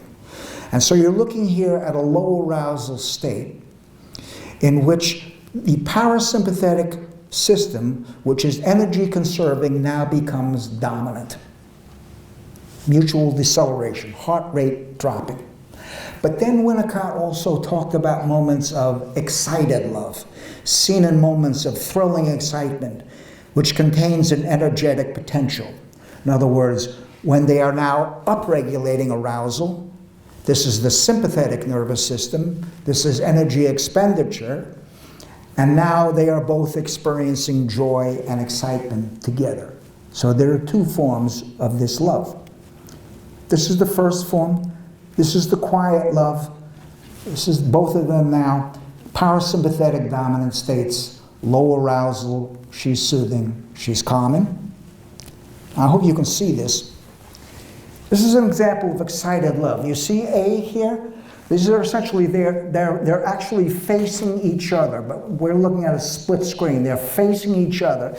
The mother and the infant are now face to face. You see the baby in a kind of a neutral state. Now look at the mother's face now beginning to open up. Look at C now, she's breaking into a smile. Look what's happening now to the arousal level of the baby in C. Here she goes. They're now going up together, right? The baby now breaking out into laughter at this point in time, high intensity joy states. Also D here, and then look at the last one. The baby now is so intense, literally, and it's shifting its head to the left, which actually would be high right hemispheric state also. So you understand there is quiet love and excited love. One of these would be parasympathetic dominant, one of these would be sympathetic dominant. We're moving out of the balance between the two. So I want to leave with this, and then we'll take the break and I'll go from here. I want to remind you that at this point in time, you do not see the term love too much in the attachment literature. But in 1953, and actually Per was talking about early 50s of Bowlby, in 1953, in the United Nations report, childcare, he called it Childcare and the Growth of Love. And then Ainsworth, as you know, his student, wrote her classic work, Infancy in Uganda, Infant Care and the Growth of Love. Remember, Bowlby was talking here about this as an evolutionary mechanism, which kind of implies that the capacity for human love is driven by an evolutionary mechanism. This is not something that is human beings tacked on top of it with thinking and thought. And that Bowlby said many of the most intense emotions, notice again all of them agreeing, intense, strong emotions arise during the formation, the maintenance, the disruption, and the renewal of attachment relationships. The formation of a bond is described as falling in love, maintaining a bond as loving someone, and losing a partner as grieving over someone. Let me warn you now, I'm now about to go into the neurobiology in some more detail, but I'm going to take it through it. So here we left, at this point in the formation of a bond described as falling in love. I don't know if you remember in the 50s, Erich Fromm, the American psychoanalyst, the book, The Art of Loving, He described love as the experience of union with another being, becoming one with another. And then Harry Harlow. Harry Harlow, the American psychologist, in 1958 wrote an article, The Nature of Love. Harlow, one of the great psychologists of the 20th century. He said, "Love is a wondrous state, deep, tender, rewarding. Because of its intimate and personal nature, it is regarded by some as an improper topic for experimental research. Psychologists, at least psychologists who write textbooks, not only show no interest in the origin and development of love or affection, but they seem to be unaware of its very existence." This is 1958. And he went on to say, "We know little about the fundamental variables underlying the formation of affectional responses and little about the mechanisms through which the love of the infant for the mother develops into the multifaceted response patterns characterizing love or affection in the adult." This knowledge was not available to science until the 1990s, actually. And in that decade, emotion finally became a topic of scientific experimentation and of interest to researchers and clinicians. And this period began to forge links between the brain and emotion. And in this period, 3 neuroscientists started to forge links between love and specifically the right brain. So this is Paul MacLean. You remember the triune brain? He said, "For the mother, the experience during pregnancy of the formless life within could become after birth a sense of exteriorization and extension of the self that physiologically derives to a large extent from the right hemisphere." And in the triune brain, he wrote that in the mammalian attachment transactions and also in human mother attachment transactions, including the prosody of the voice, he said, "The infant's cingulate limbic system expresses emotional signals processed in the loving mother's right brain." So keep in mind the cingulate limbic system.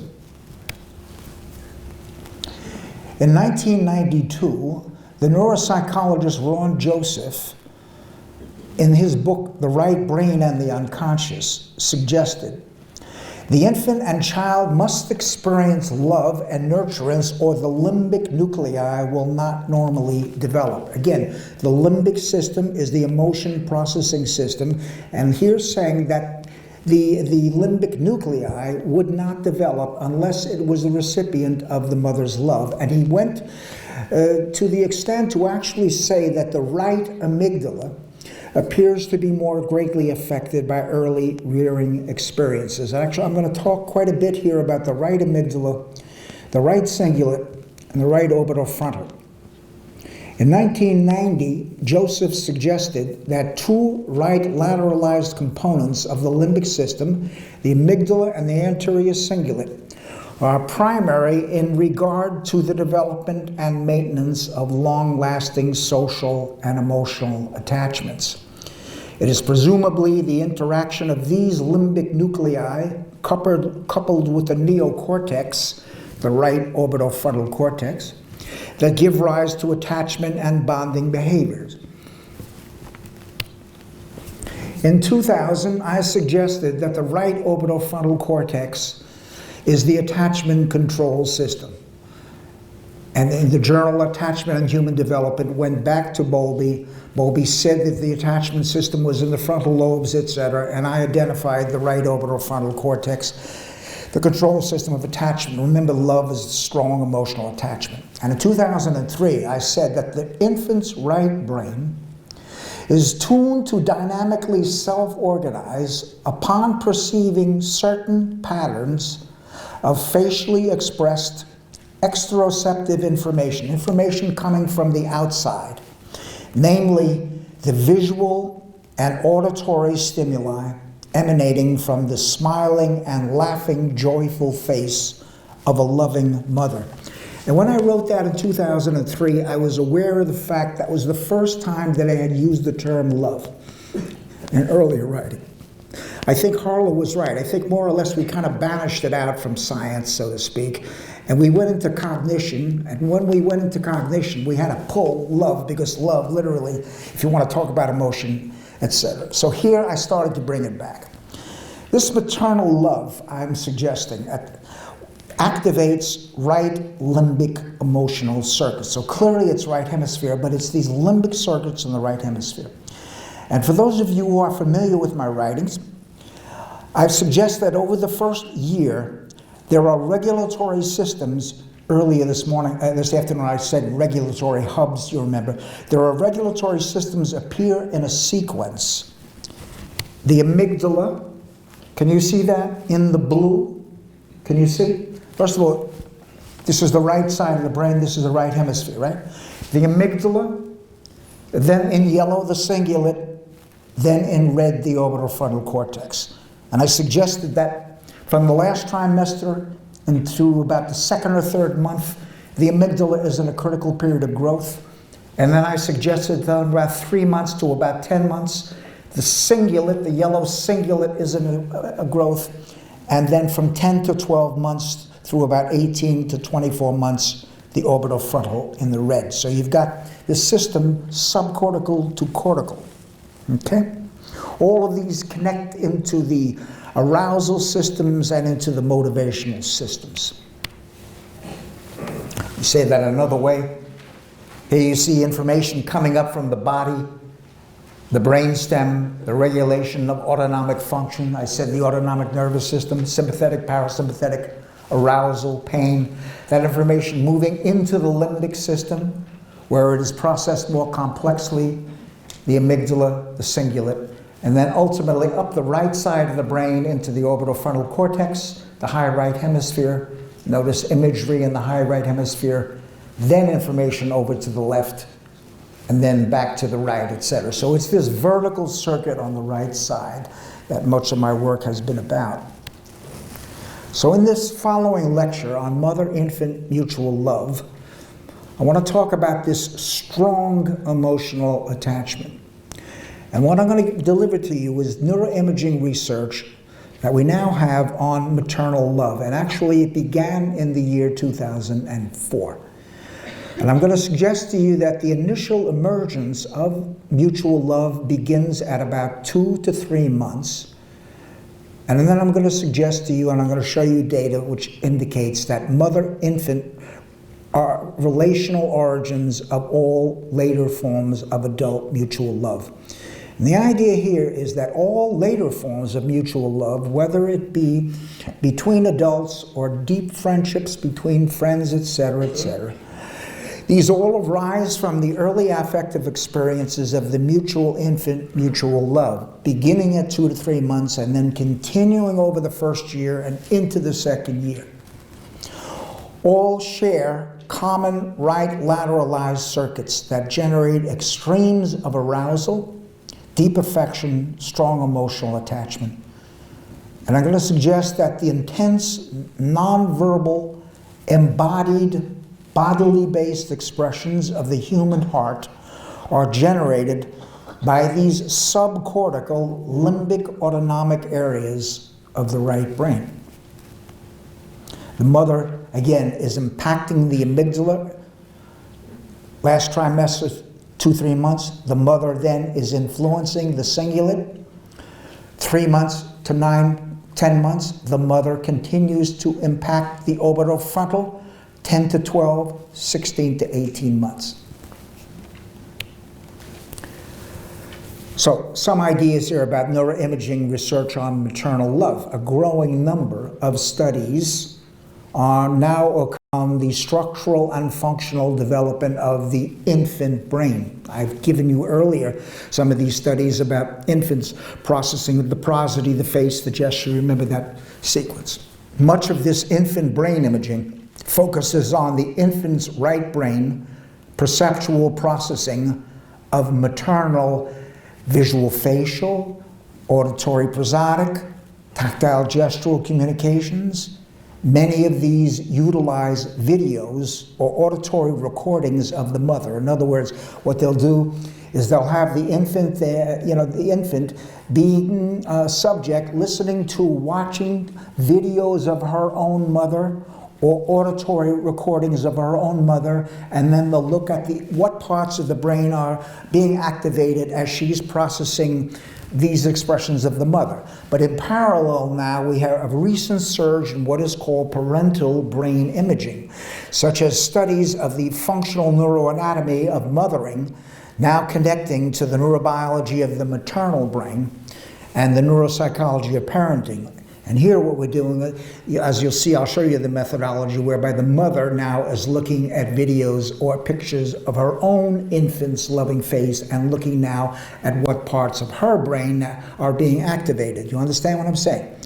Many of these involve the mother responding to her infants versus an unfamiliar infant, because we should see changes. She should be reacting much more intensely and much more emotionally to images of her own baby than to a generic baby. In 2004, in the journal Neuroimage in London, Bartels and Zecchi offered a study, The Neural Correlates of Maternal and Romantic Love, and again starting to make the link between maternal love, romantic love. And they say, the tender intimacy and selflessness of a mother's love for her infant occupies a unique and exalted position in human conduct. It provides one of the most powerful motivations for human action and has been celebrated throughout the ages in literature and art and music as one of the most beautiful and inspiring manifestations of human behavior. Now, this is a hard science journal. They refer to the long-lasting and pervasive influence of maternal love or its absence, which I kind of talked about a little before, on the development and the future mental constitution of a child. That this love or its absence is now going to influence, again, the self, the mental constitution of the child. So they use functional magnetic resonance imaging, fMRI. It's a study of women viewing pictures of their own child's face. Their child, in this case, is as early as 9 months, which more or less was the image that I showed you of my granddaughter, about that age. What they suggest is that the extraordinary affective state of maternal love, here, it's the intensity of this emotion that is the key, triggers activation, as she's watching it, in her orbitofrontal cortex, in her insula, in her anterior cingulate, and in her fusiform cortex. The fusiform gyrus processes faces, so she's processing that particular face. And they see that it's now activating different areas of her brain as she's looking at that face. It activated the orbitofrontal cortex. The orbitofrontal cortex is associated with pleasant visual, tactile, and olfactory stimuli. Anytime you see something that has a very positive, pleasant value, the orbitofrontal is activated.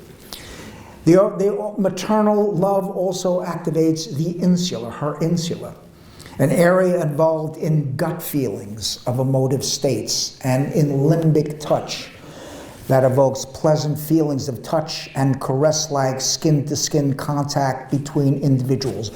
When we caress another human being, when the mother caresses that baby's skin, you see activation of the insula.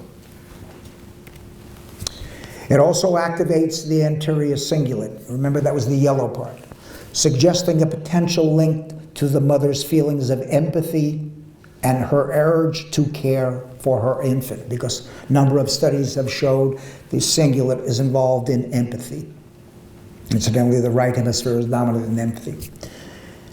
It also activates the ventral tegmental dopamine neurons. Now, if you remember, the dopamine neurons are associated with reward motivation in the brain.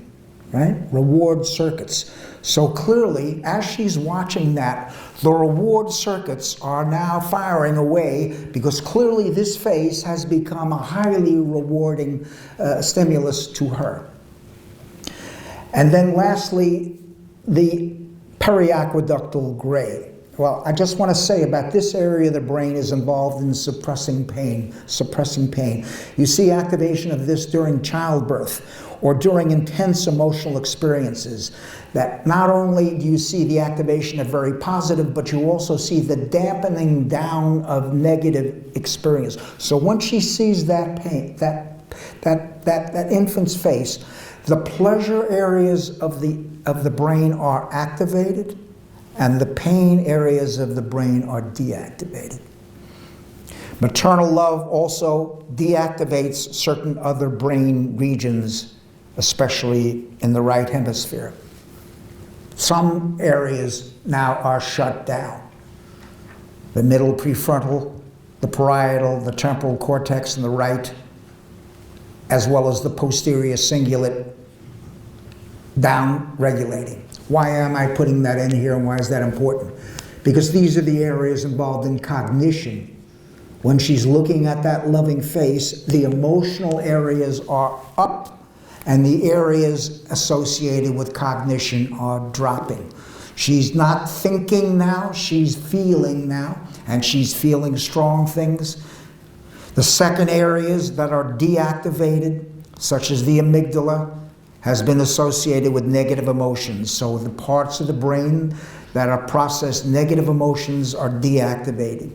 And again, what's also being deactivated is the theory of mind. Now this is important because some people have hooked up theory of mind with attachment, etc. Actually, this is the work of Fonagy and others, etc. Theory of mind, the cognitive parts of the brain are being deactivated in loving experiences.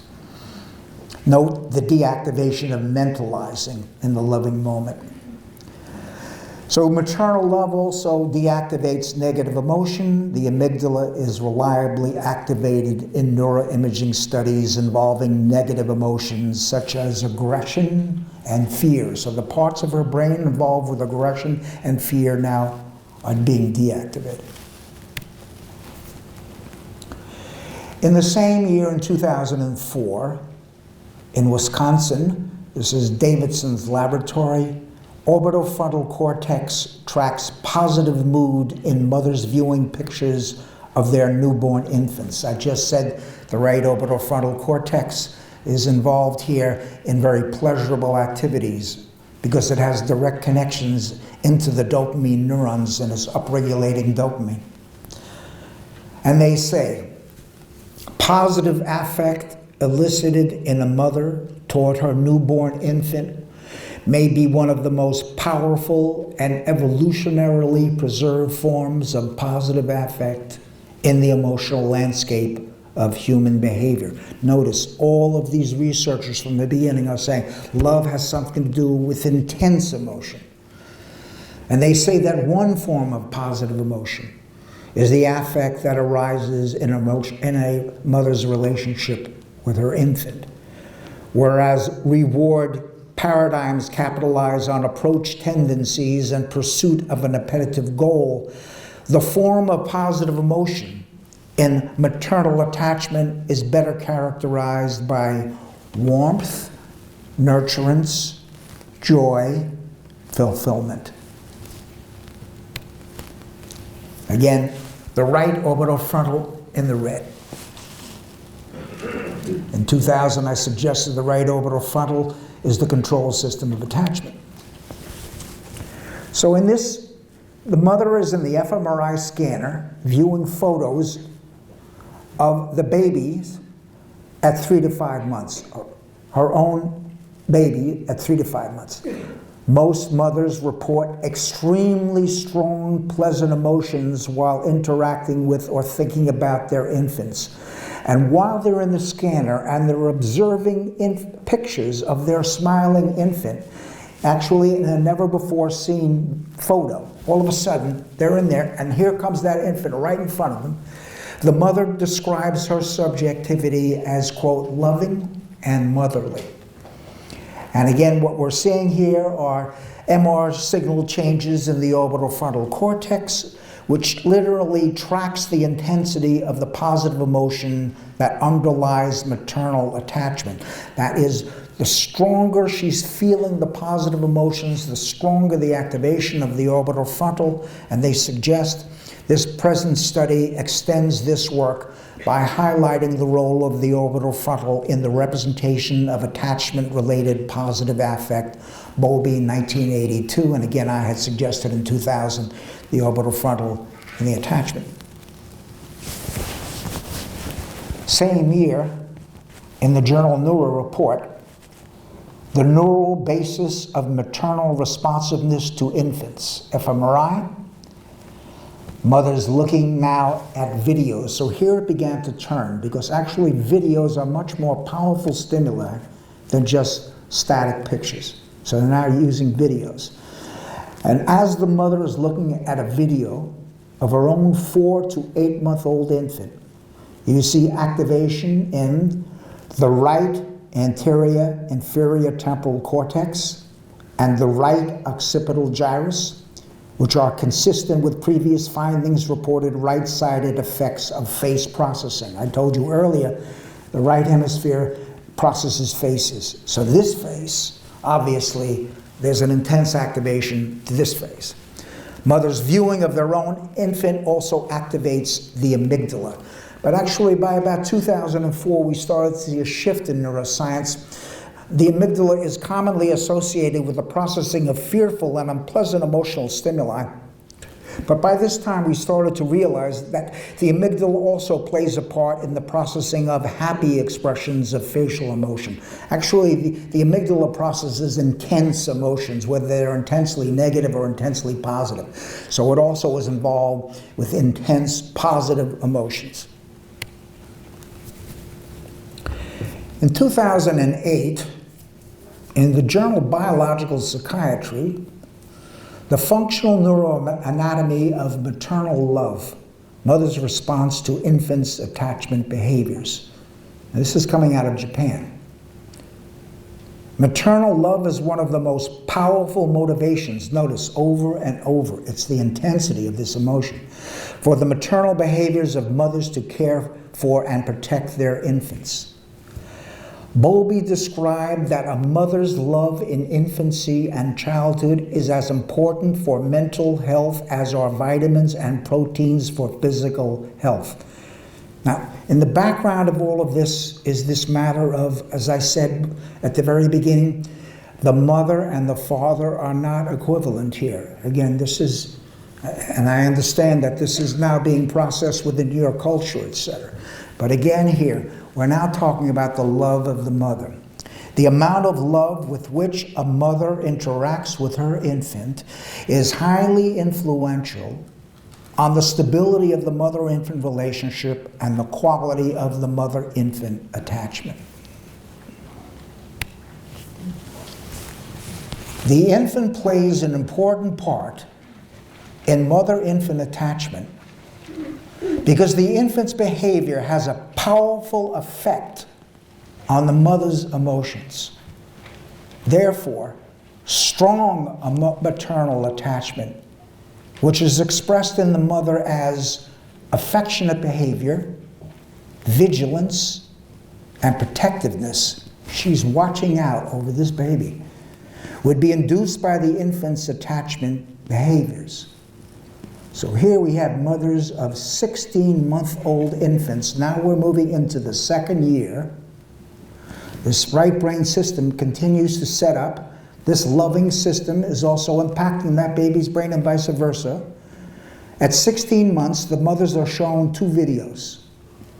In the first, the infant is smiling at her mother while playing with her mother. And in the second, the infant is asking for his mother while being separated from the mother. So here we have the infant is joyful in one and anxious in the latter. In the separation situation, the mother left the room and the infant who was left alone was unduly distressed. The infant was crying and calling for his or her mother. very akin to a strange situation here. While mothers may feel joyful by watching the video of their infants in the first situation, the play situation, they may feel anxious and protective when shown videos of their own infant in the second situation. But they suggest that there's invariant maternal love would exist in the mother herself, regardless of whether she's looking at the baby in the joy state or the distress state. She still should see high activation of the brain in both. Now, just for the record, the assumption in these studies is that these are securely attached dyads, because I'm not so sure that you would find this finding in an insecure attachment. You certainly wouldn't find it in a disorganized, disoriented attachment. You might get splitting there. Like she might be, or in a narcissistic dyad, she might only be really activated when the infant is mirroring back joy states, but literally not dealing with it when the infant is in a shame state, etc. You understand? But here I'm thinking these are more or less securely attached. They can hold the ambivalence to both, to talk in the earlier psychoanalytic language. So they find that maternal love activates, again, the periaqueductal gray, the insular, and the cingulate involved in maternal response to the infant's pain of separation. When she sees the infant now in the pain of separation, her own same areas involved in pain and separation are activated. She now is resonating with that baby. She feels the pain the baby is feeling. So here they're suggesting that the positive emotions, such as love and motherly feeling, coexist with the negative ones, such as the anxious feeling and the worry in the mother herself. In this complicated situation, the mother's emotional response to her own infant might be appropriately regulated by monitoring her own emotional states. In other words, she's looking at that, but she's monitoring her own state, and by inhibiting her excessive negative affects so as not to show negative expressions to her infant is distress. She's feeling the pain, but then she's regulating the pain at the same time so that then she could be an interactive regulator of the baby. Again, I think this is more than an insecure mother. We find that mothers with avoidant attachments cannot do this. That literally they downregulate the affects, they downregulate the negative affects so as not to feel the pain. And incidentally, they can do that and then go up left and become very intellectualized. So this maternal love also activates the right inferior gyrus, which again was the ability to recognize the facial expressions, because she's reading the pain in that face, she's reading the joy in that face, she's feeling the feelings associated with these both. In the present study, the infant's attachment behaviors in the video stimuli were thought to touch its mother's heart, in which she felt her own infant's dynamic facial expressions and actions realistically. That as she saw that sad, distressing face, she felt distress. As she saw that joy face, she felt joy, etc. Touching her mother's heart, meaning that it's also involving her autonomic nervous system. These feelings, representing maternal love, were elicited by viewing their own infant regardless of the situation, and this activity in the right orbital frontal was associated with this, because the right orbital frontal processes both pain and pleasure, both positive and negative, etc. The orbital frontal cortex is known to play an important role in the reward system.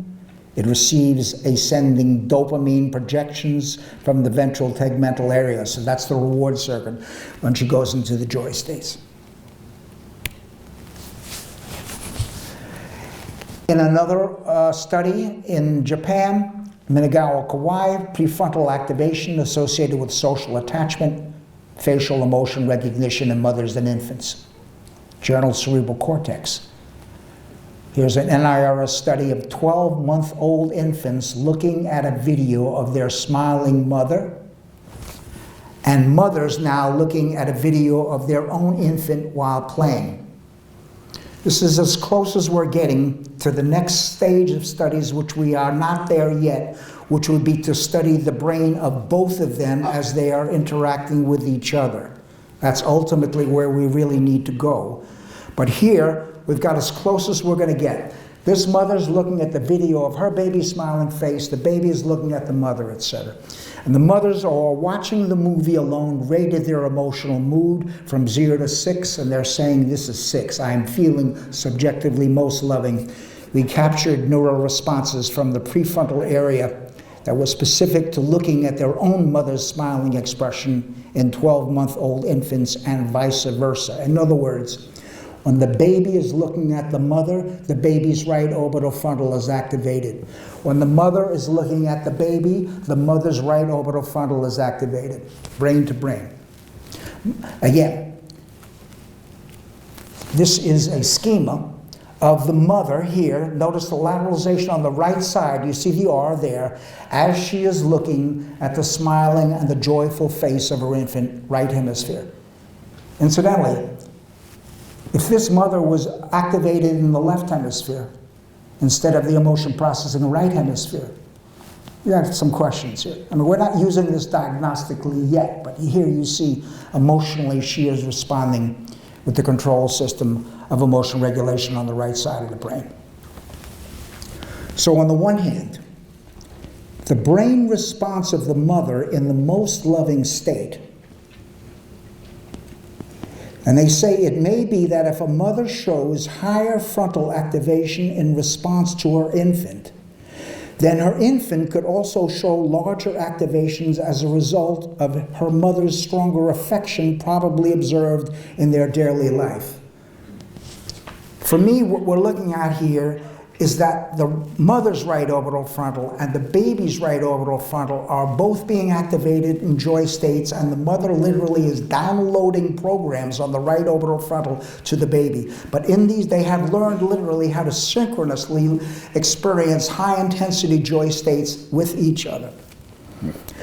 And on the other hand, the brain response of the infant, the neural correlates for facial emotional processing, particular positive emotional processing, are stronger for their own mother. If you show this baby just a generic woman's face, it is not as intense as when she is looking at her own mother's face.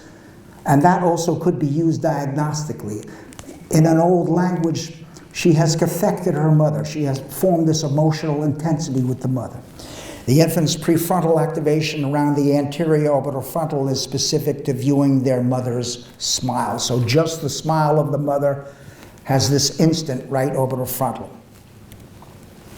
And then, as I said, this is where they cited me here on the right hemisphere.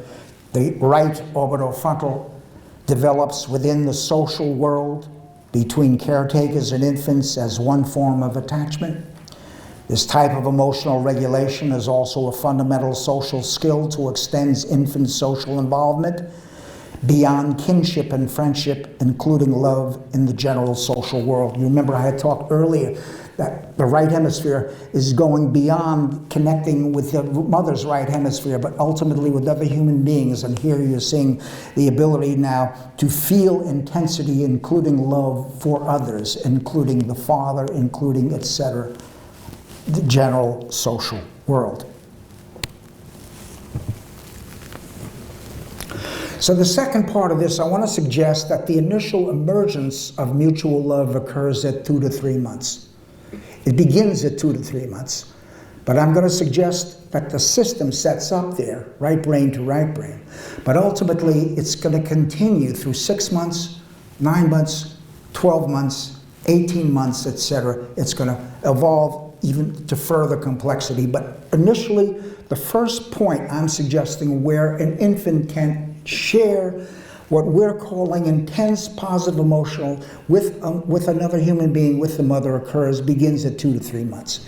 We know that the social brain network is partially active from at least 3 months of age. And if you remember, I had said that the amygdala and the anterior cingulate are online at 2 to 3 months of age. Developmental psychoanalysis and developmental psychology have talked about the importance of the 2-3 month transition. Between 2 and 3 months, you get a qualitative shift in the baby's state of consciousness. And Daniel Stern, the late Dan Stern, described the transition from an early forming emergent self at birth into what he called a core self at 2 to 3 months.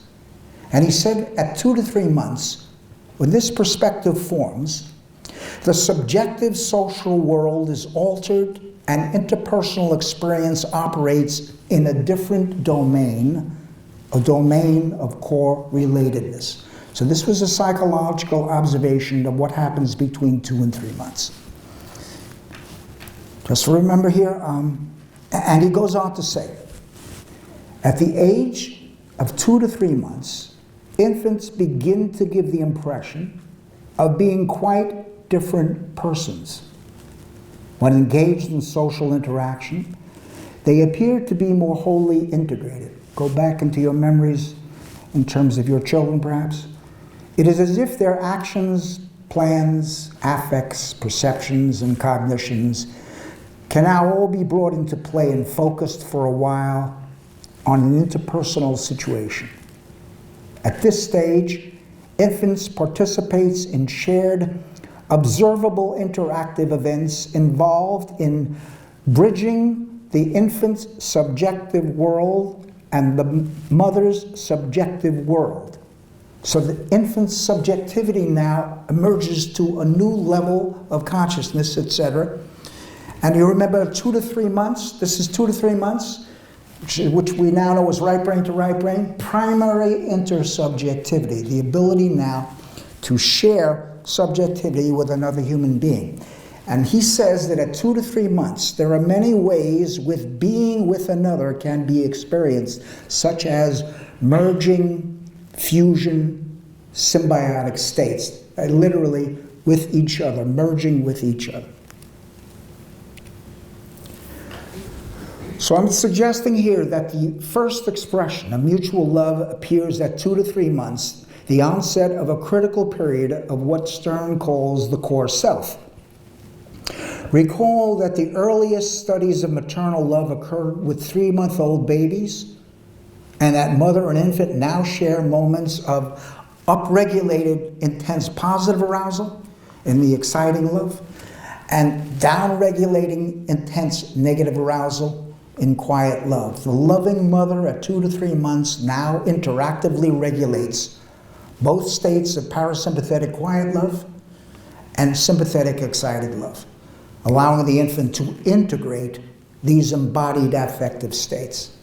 Face-to-face experiences of right brain state sharing, they're sharing a similar state of mutual mother-infant love, structuralize this core self.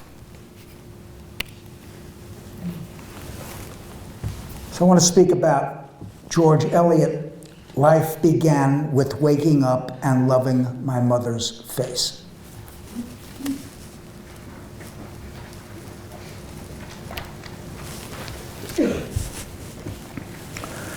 In 2003, in the journal Infant and Child Development, and this was in Vancouver, Canada, Chong and her colleagues offered to study 3 facial expressions mothers direct to their infants. 3 facial expressions.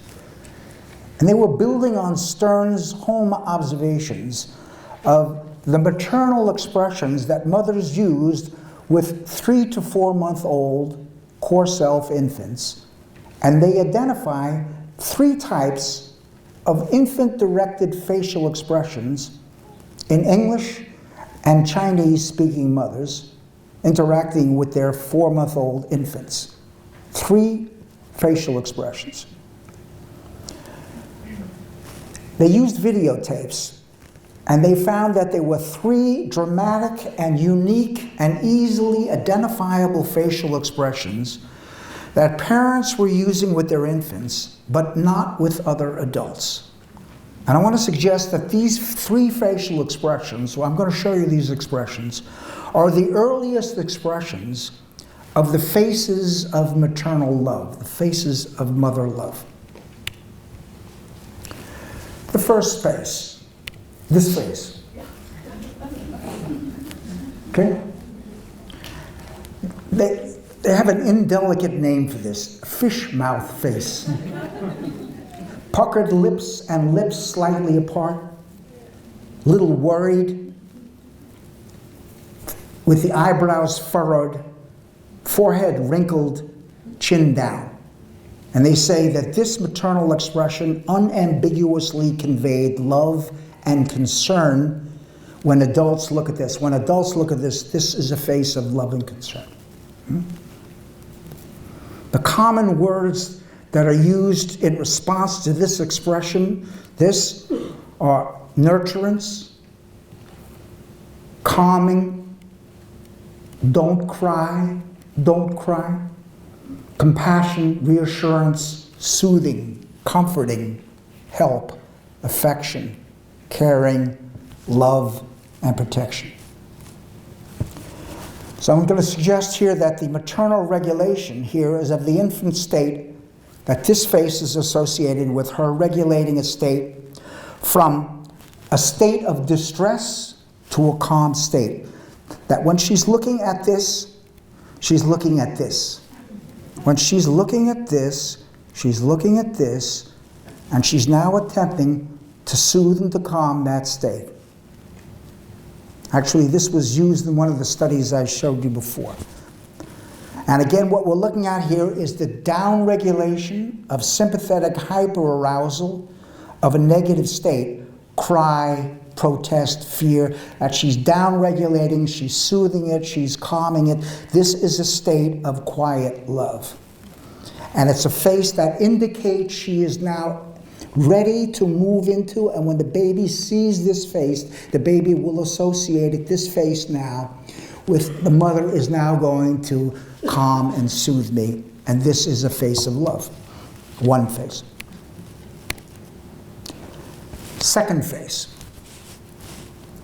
This face, which they call wow. Huh? Mock surprise. Exaggerated facial expression in which the eyebrows go way up, the eyes open very wide, the mouth opens and purses and usually emits a long ooh, and the head comes up and forward, sometimes within inches of the baby's face. So she's now really moving real close into the face. The mothers now, when they ask the mother, you know, what is this? They say surprise, excitement, and interest. This expression conveys the sense of wonder and engagement parents feel at their infant's accomplishment. This child at this point in time did the spectacular feat of taking a rattle and moving it from one hand to the other. This could be one of the great achievements of human society. But here you see her now over-exaggerating and intensifying in her emotional expression her response to that. Again here, a sense of wonder and engagement at their infant's accomplishment. We would suggest using the term wow to capture the sense of amazement and pride that this expression types communicates. So here, I want to suggest that this is regulated, excited love. And here what you're looking at is, instead of noradrenaline dropping, because in soothing and calming noradrenaline drops, here noradrenaline is increasing. And you see noradrenaline increasing in attention. Anytime that there is attention, you get a pop of noradrenaline in the right brain. So this form of maternal love is expressed in her high arousal attention, her interest, her excitement at her infant's burgeoning accomplishment. A lot of attention, focused attention. Now the fact that the mother is inches from the baby's face is literally giving the infant an experience now of the infant exploring her face, of increasing its attention in the most intimate details of her face and the most intimate details of the love object. The mother is modeling here the ability to tolerate extreme closeness and intimacy. These experiences of early mutual love shape the right brain capacity for later excitement and interest in the love object. That even thinking about the love object, I'm going to see her, you know, in a week or so. Even the thought of that now leads to excitement and interest in that. Again, heightened, excited anticipation of seeing or imagining the face of a loved object. This is something that happens in adulthood. Last one, joy. An unmistakable look of love in the eyes. Notice, incidentally, these are crossing culture. These are evolutionary mechanisms that occur in all human beings, etc. And as you're well aware of, human beings really differ than other animals in the amount of innervations in the muscles in their faces, etc. So this is joy. Here, a smile, the cheek raised, slightly open mouth, as evident by either lips part or jaw drop. We chose the term joy rather than happy, meaning the intensity dimension. This is not pleasant. Again, this is intense joy. This is not just pleasure, it's elation, etc. And here I'm suggesting that in this expression also is associated with a desire to touch. Recall Darwin said that love is a strong desire to touch, and the words would be associated with this face would be love and warmth, joyful, adoration, praise, admiration. This is regulated dopaminergic, excited love. Another form of excited love, but one in which dopamine levels are very high. Mutually accelerating dopaminergic arousal generates joy in both. At the beginning here, I told you that one of the paradigm shifts is that attachment is more than the downregulation of negative emotion. It's also the upregulation of positive emotions. Dopamine has extremely important effects in the immune system, in the body, etc., etc. So here what we're looking at is that the mother's ventral tegmental dopamine neurons are now being activated when she's looking at this face. I had said that the unconditionally rewarding and exciting properties of the mother's gaze activates ventral tegmental dopaminergic arousal, elation, and arousal. And I said also that the right orbital frontal is activated while watching the infant's positive state. Now, perhaps even more interesting than this is we're now finding that relational experiences at the emergence of mutual love at 2 to 3 months are inducing neuroplastic changes not only in the infant's brain, but in the mother's brain. Let me see if I have this. You see this? 2 to 3 months. I said that brain is doubling in size, but this brain is also changing as a result of that child. So we're getting brain development on both sides. I've now been writing, incidentally, in psychotherapy, we're seeing changes not only in the patient's brain, but in the therapist's brain. If we really have a two-person model here. So watch this. It's a study done in behavioral neuroscience, the plasticity of the human maternal brain, longitudinal changes in brain anatomy during early postpartum development. This is a study of the mother's brain at 2 time points, 2 to 4 weeks postpartum and 3 to 4 months postpartum, which is right through this pretty critical period of mutual love, 2 to 3 months. And they report that from 2 to 4 weeks to 3 to 4 months, you see increased gray matter in the mother's brain, including her right insula, hypothalamus, anterior cingulate, and amygdala. Her limbic system is also changing as a result of these. And there are now studies to show the differences in a woman's brain into a mother's brain as a result of having a child. The child literally is a stimulus for her own brain development.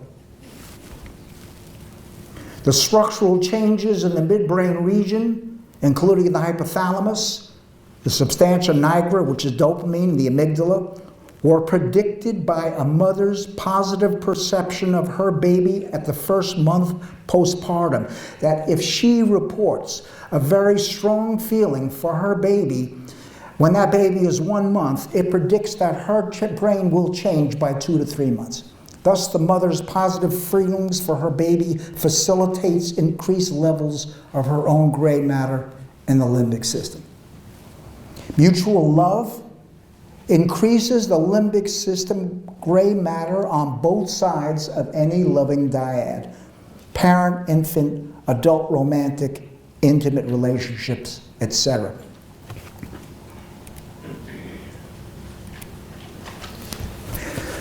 So in the last section, I want to talk here about how these mother-infant origins really are sitting at the base of the capacity for adult mutual love. It's the work of Amaniti and Galassi. Actually, I was presenting with Galassi last week in Rome. If the name Galassi is familiar to you, he's the discoverer of mirror neurons, right? So he's writing with Amaniti, The Birth of Intersubjectivity, Psychodynamics, Neurobiology, and the Self. Actually, this is a Norton book, and I've written the foreword to this book. As Daniel Stern has written, expressions of love begin early in an astonishing way. Mother and child behavior overlaps with the behavior of two lovers. For example, mother and child look at each other without speaking, hold a physical closeness with faces and bodies in constant contact, display alterations in vocal expressions or synchrony of movements, and perform particular gestures like kissing each other, hugging, touching, and taking the face or the hands of the other. Incidentally, I'm sure you are all aware that in the back, we are literally being bathed in the mother-infant interaction there was processing this. When parents speak to their child, or lovers talk with one another, they emphasize the musicality of their words, the prosody. Instead of the meaning, they use baby talk, and they express a wide range of nonverbal vocalizations. Facial expressions assume a special register, also altering and emphasizing the facial mimic. There is also a choreography in the movement of mother and baby. Like those of two lovers, they move in synchrony, getting closer and more distant on the basis of a common rhythm, right brain to right brain. So the co-creation of this mother-infant mutual love, this bond of deep affection, of strong emotional attachment, represents the expression of an instinctual evolutionary mechanism that is continually activated over the stages of human infancy, 2-3 months, throughout the first, well into the second. Both low arousal, parasympathetic quiet love, and high arousal, sympathetic excited love, imprint these developing subcortical, cortical emotional circuits in critical periods, the amygdala, cingulate, insula, orbitofrontal, of right brain development, and thereby allow the emotional brain to develop to more complexity and to higher forms of mutual love. The circuit on the right. Our primordial experiences of mutual love, the experience of union with another being, facilitate and increase connectivity of the early maturing lower subcortical, the right amygdala, and the higher cortical, right anterior cingulate and orbitofrontal levels of right hemisphere. In 2003, I've suggested the right lateralized self system represents a nested system with an outer, later developing orbitofrontal limbic regulated core, an inner, earlier developing cingulate limbic regulating core, and an earliest evolving amygdala limbic regulating core lies deepest within, like nested Russian dolls. In other words, here, and incidentally in my most recent writing, I'm now thinking that the orbitofrontal is what has been called the preconscious mind, the cingulate, the unconscious mind, and the amygdala, the deep unconscious mind. In the first 2 years, Notice the span I'm using, 2 years. Mother-infant love epigenetically shapes the developing right brain capacity to empathically share and interactively regulated of heightened arousal, love, an intensely embodied attachment bond of emotional communication early on with the mother, but later with another subjective self, the father. This mother-infant love is the developmental source of all later forms of excited love. Like what? Like the exhilaration of romantic infatuation and quiet love, tender intimacy. Researchers are now emphasizing the common neurobiological mechanisms in all forms of mutual love. So I go back to Bartels and Zecchi, maternal and romantic love. Notice they say, maternal and romantic love shares a common and crucial evolutionary purpose, namely the maintenance and perpetuation of the species. The mother's love is involved as an evolutionary mechanism involved with the perpetuation of the species. Be careful, cultures, what you're going to do here. Both ensure the formation of firm bonds between individuals by making this behavior a rewarding experience. They therefore share a similar evolutionary origin and serve a similar biological function. In 2011, in Progress in Neuropsychopharmacology and Biological Psychiatry, again, notice this is hard science here, with the idea that parental love makes use of the same reward and emotion circuits as romantic love. These studies suggest that romantic love uses subcortical motivation and reward systems to focus thoughts and behaviors on a specific individual, while limbic cortical regions process individual emotional factors. So again, clearly the limbic system. In 1985, again back to Stern, notice Stern and Winnicott, for me these are the two primary developmental people of the last century, on the sense of the early evolving core self expressing excited love at later stages. So Stern is now talking about what will be excited love. He says, the sense of being with another, with whom we are interacting, can be one of the most forceful experiences of social life. Falling in love provides a normal example. Lovers are not simply preoccupied with one another. The loved one is often experienced as an almost continual presence, even an aura, that can change almost everything that one does, that can heighten one's perception of the world or reshape and refine one's very movements. Again, this ability to heighten the perception when one is in that state. This early excited love evolves to high arousal romantic love infatuation. It's a study done in the Journal of Neurophysiology by Aaron. Reward, motivation, and emotion systems associated with early stage intense romantic love. They say romantic love is associated particularly in the early stages, again we're thinking here infatuation, with specific physiological, psychological, and behavioral indices. These include emotional responses such as euphoria, intense focused attention on a preferred individual, obsessive thinking about him or her, emotional dependency, and craving for emotional union with this beloved, and increased energy. Notice the arousal level.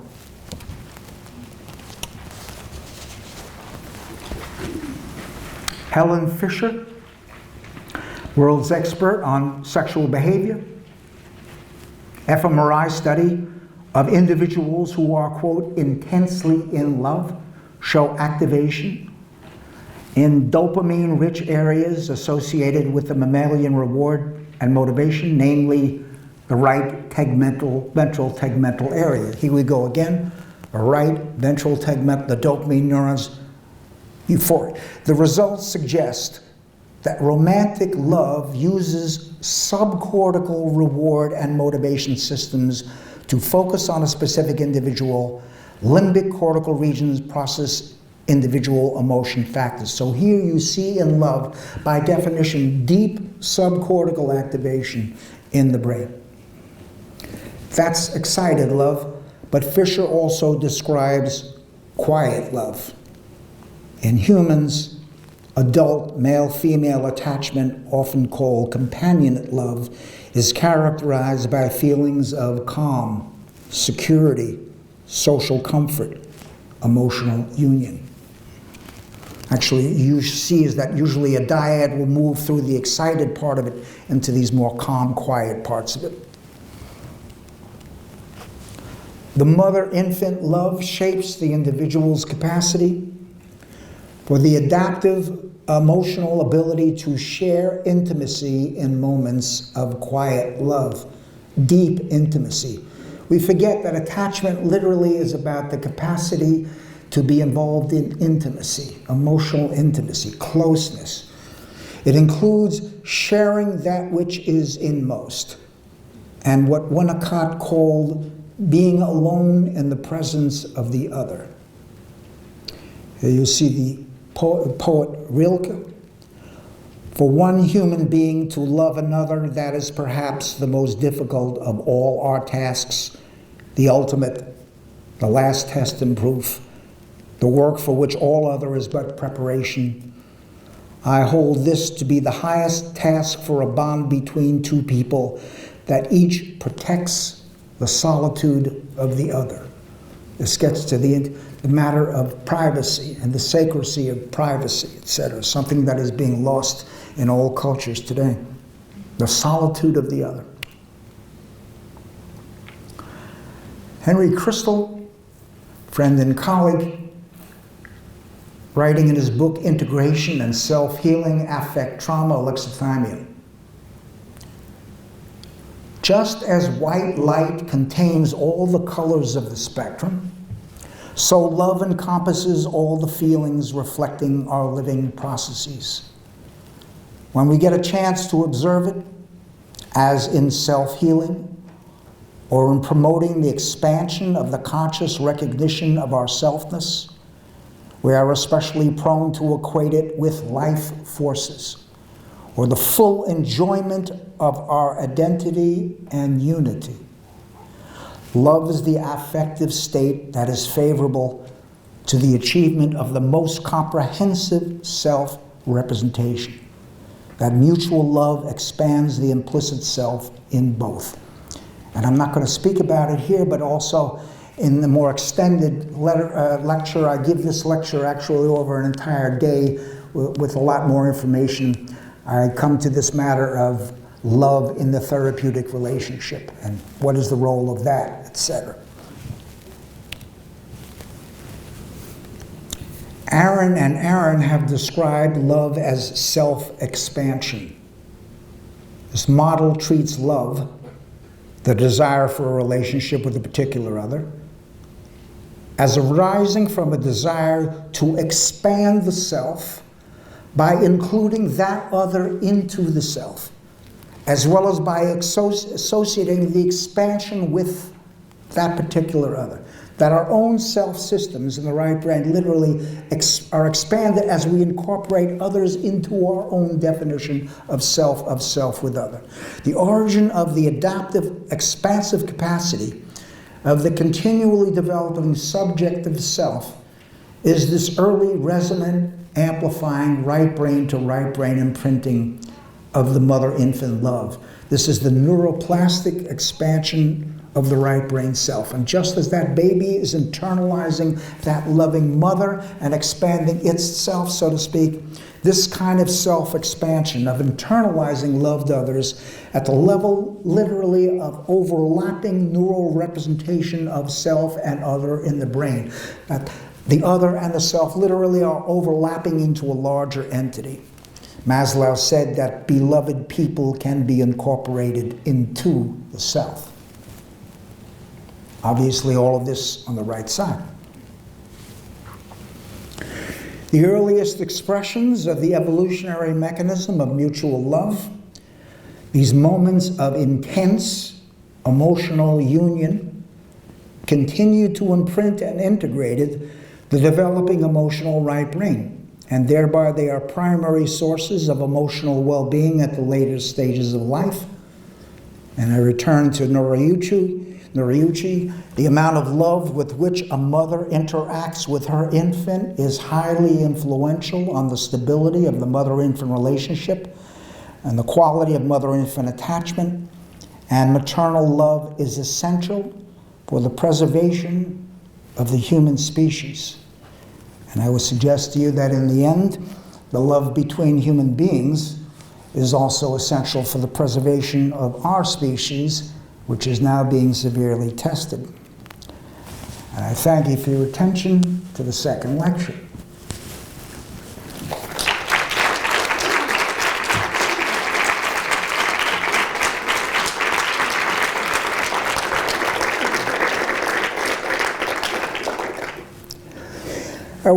As it turns out, we have some time here for some questions and some thoughts.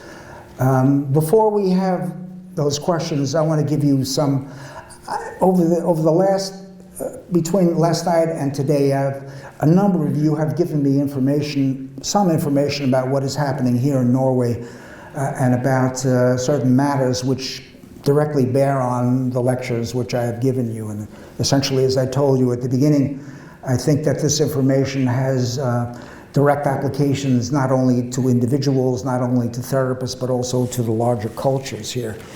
And clearly, and I'll open this up for questions, but just let me initially offer a few of these thoughts here. First of all, I've been asked about, about the timing of things here, because as I understand it here in Norway, the infant is staying home with the mother for the first 9 months. And then the father from 9 to 12 months, am I right? And then at 12 months, they're handing the baby into kindergarten at 12 months. Am I right about that? Right about that. So the question is about how long should this deep connection with the mother go? And I've said over and over again here that it's not the first year, it's the first 2 years of life. That if you look at brain development, you're looking at the human brain growth spurt from the last trimester through the second year of life. The right orbitofrontal cortex continues to evolve from 18 until about 18 to 24 months.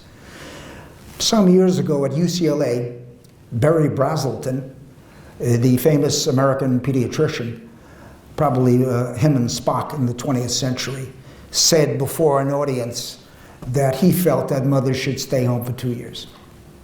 And I think I'm very much in agreement with that. A lot is happening in these second years here.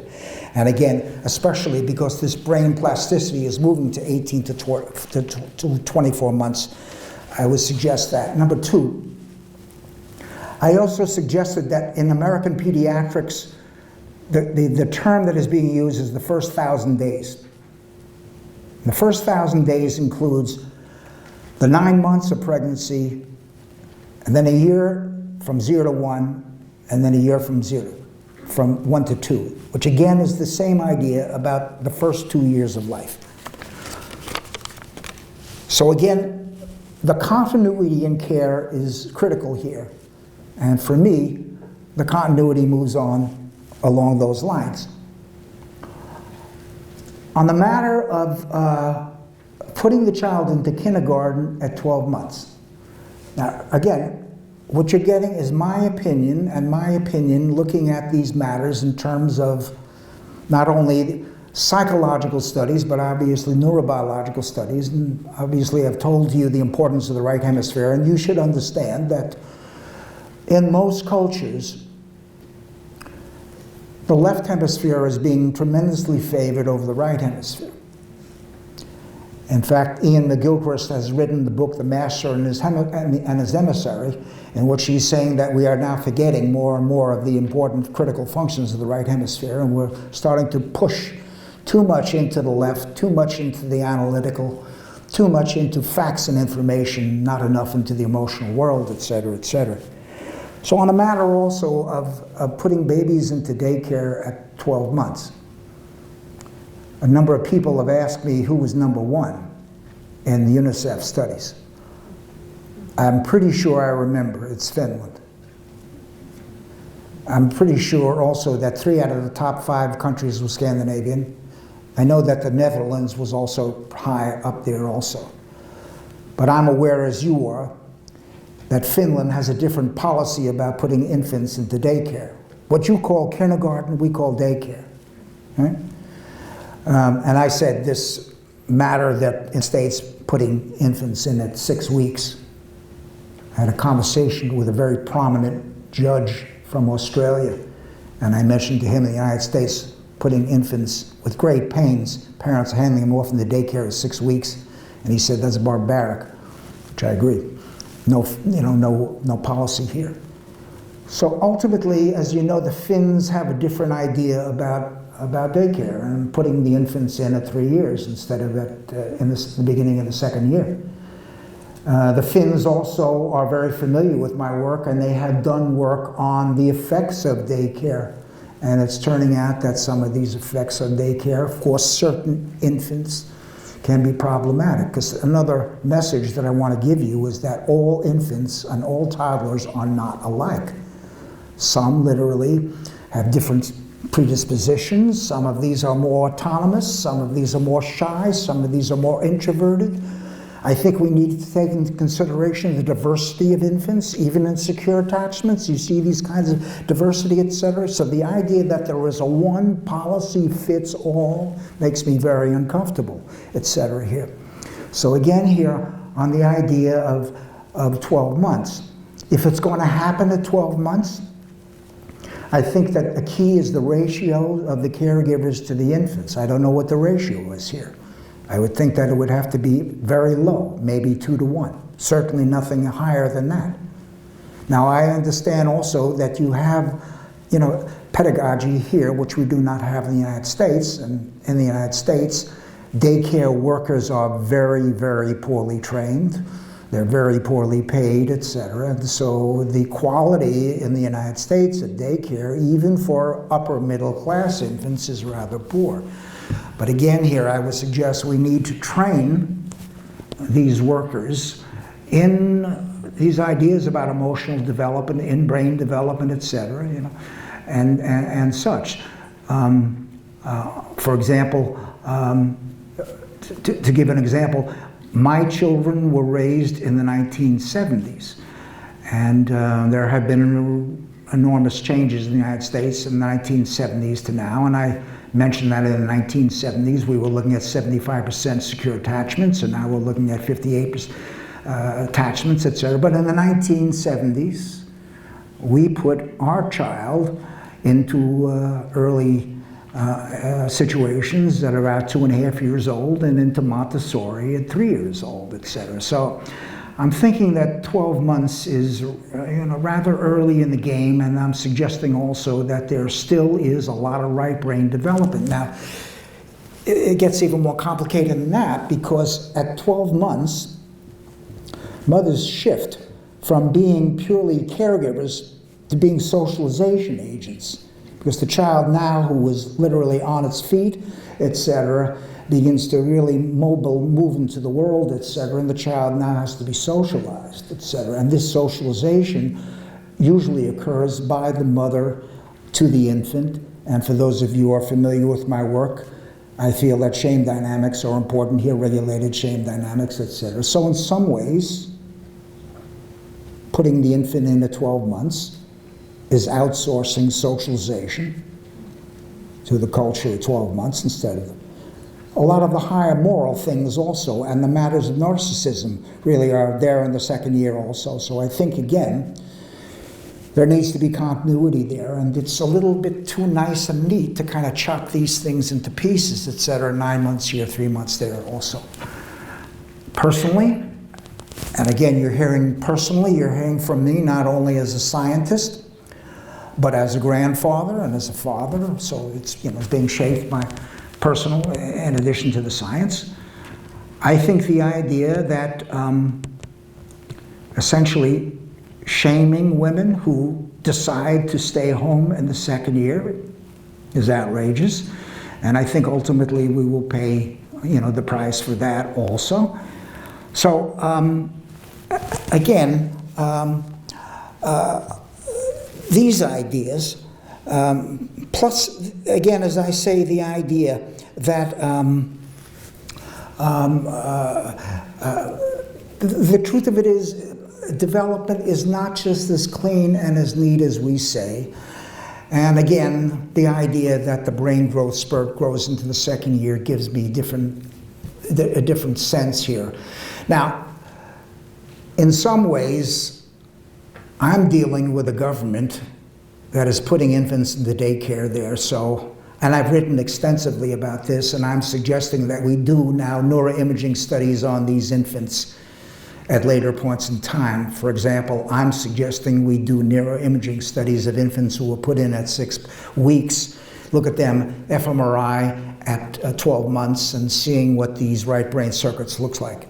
The truth of it is, there's a politically hot topic here, and I think that there's a lot of people who don't necessarily want to take a look at that. Now, we've had evidence to show that early daycare, early in the first year, leads to an increased number of insecure attachments, but specifically insecure avoidant attachments.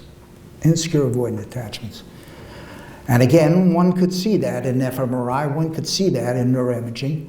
And as I kind of implied earlier, we're seeing a massive increase in insecure avoidant attachments in our teenagers, and that this is equating with narcissistic personality disorders. So you are shaping, in the end, the kinds of personalities that ultimately your society will be shaping, et cetera, here. And again, here, I think we need to look at this not only in terms of psychology, but obviously in terms of the neurobiology, but all which fundamentally is the driving system. That being the case, the last thing I want to talk about before I open it up to any kind of questions you might have is the matter of divorce in the first year. Divorce in the first year is a very high stressor to any infant, whether the infant is secure or not, et cetera. And one of the ways that I had become involved with family law, and some of you may be aware, I've lectured in Chicago to 1,000 family lawyers about divorce in the first year, because they also are looking to modern attachment theory about what to do as judges here in the first year, because they're looking at these split custodies, whereby you're taking an infant at 6 months and you're having overnights with the mother and the father, et cetera, et cetera. And my data, as well as the data of Jennifer McIntosh, who has done the studies, has shown that clearly this leads to insecure attachments and dysregulation of infants, et cetera. And here's another example whereby we're looking at somewhat of a cultural phenomena and trying to get the best science to be able to. And so because of this, we have seen some changes in judges about the idea about split custody. I pointed out that a 4-year-old child's brain is not the same thing as a 6-month-old child brain, et cetera. So this is another example here whereby the neuroscience has weighs in. That being the case, any thoughts, questions about these or related matters or other matters or about Obama or whatever? Yeah. Well, thank you very much for a very inspiring speech and lecture. No, it's not on this. I just talk. Can you hear me? Yeah. First, I want to thank you for a very inspiring and good lecture that we all need to hear. And I'm very disappointed that there are so few people here today. So I would say to the arrangement, next time you come here, the announcement should be much better. Because I also think that we should have politicians here today. Because as most of you Norwegians know, the leader of our Labour Party, Støre, is now opening a little bit to discuss this limit of placing children in kindergarten at 12 months. And I think I agree with you, even if children are different, some are very vulnerable, some are more tough, even if they are different, I do think, also as a grandmother, that this is a policy that we will see has its consequences, really, because it's such a pressure in this country to follow these rules. And I also have to admit, I think, and this is a shame, that the women's movement, which many of us here have been very involved in, have fought for this case, that we want to have our children in kindergarten so early so we can continue our career. This is a big dilemma. Thank you. Thank you.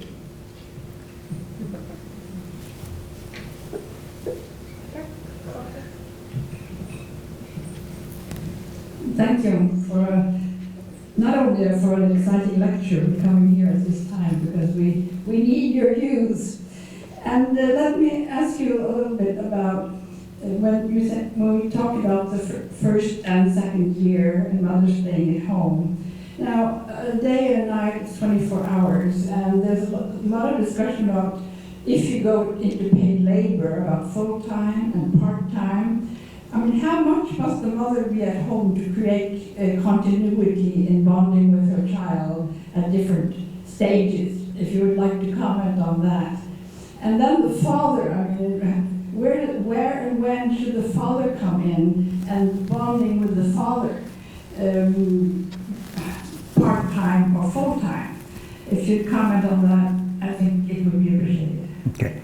Let me start with the second one about the father. I think that, you know, beginning on throughout the first year, literally the strength of the bond, so to speak, is to the mother. But the father is playing a very important role in the first year also. First of all, he's beginning now to form his own relationship with the baby. And we have evidence to say that if this father is involved, by about 2 or 3 months, you see a drop in the testosterone levels of males as a result of their being in the presence of this particular baby.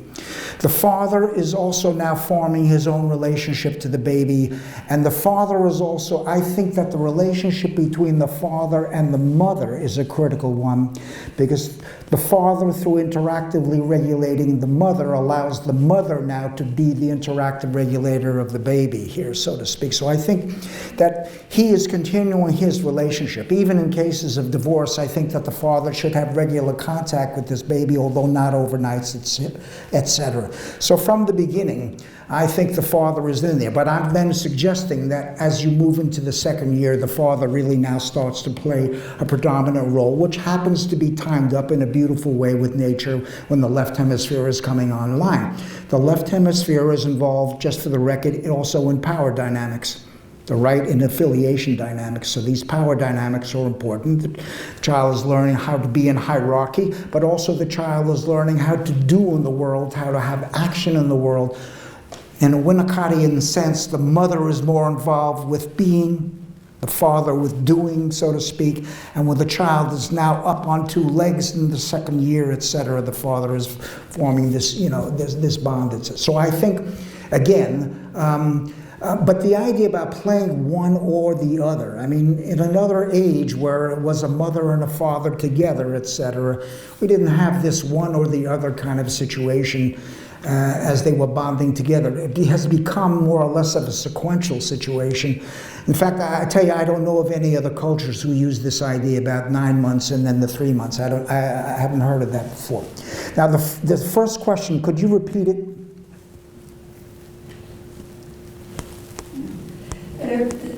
When we're talking about the mother, and you said that you had advised the mother to stay at home for 2 years.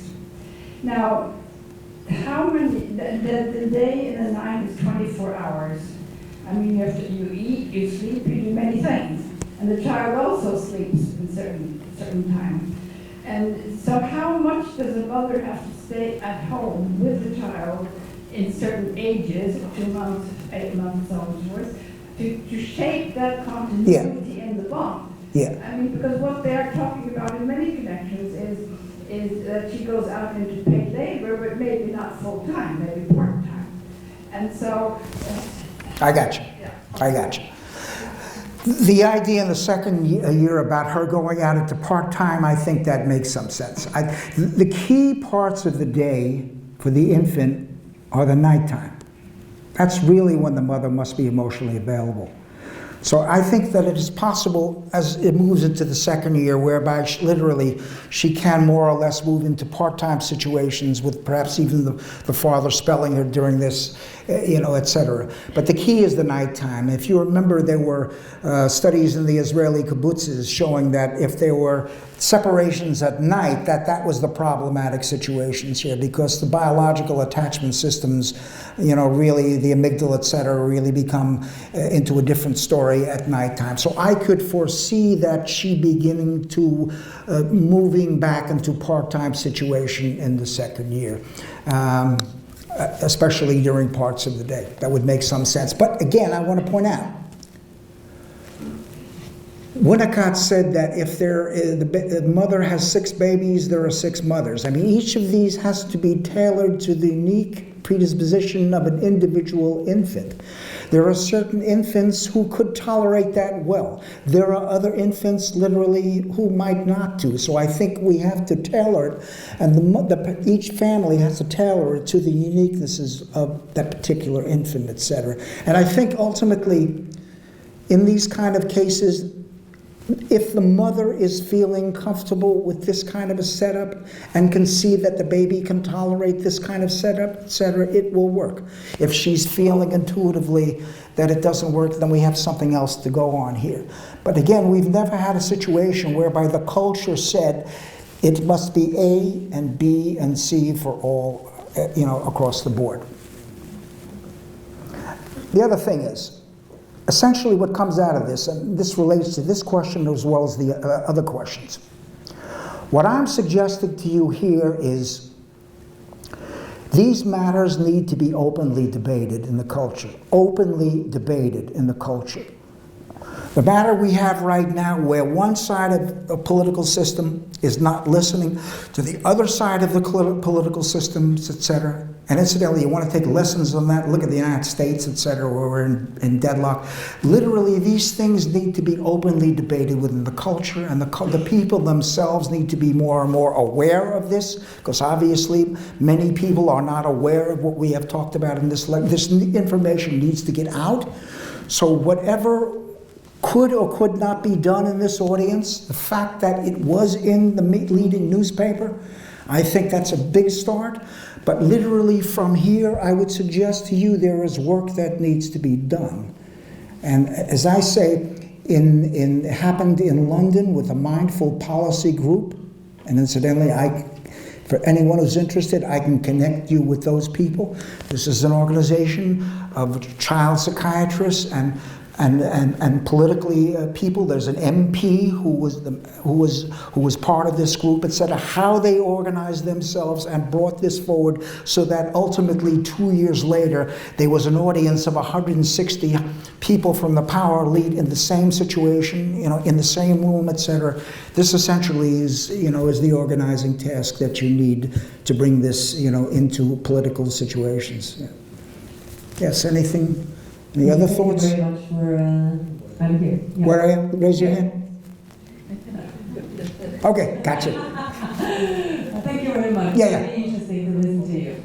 I'm very curious about the modern families that we can see a lot of in Norway these years.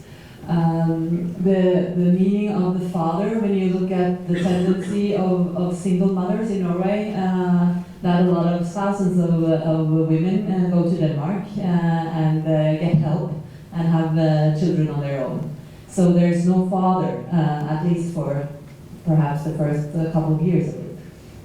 And also, when you look at gay men getting servant babies, for example, in India, some comments on these modern families, and especially, for my sake, the meaning, what do you do if you don't have a father? Because there are a lot of children growing up without a father. Right.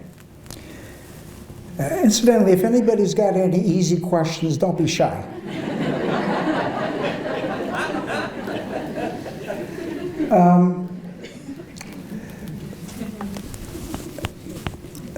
For me, the key is that a child needs a right brain, okay? It needs a right brain.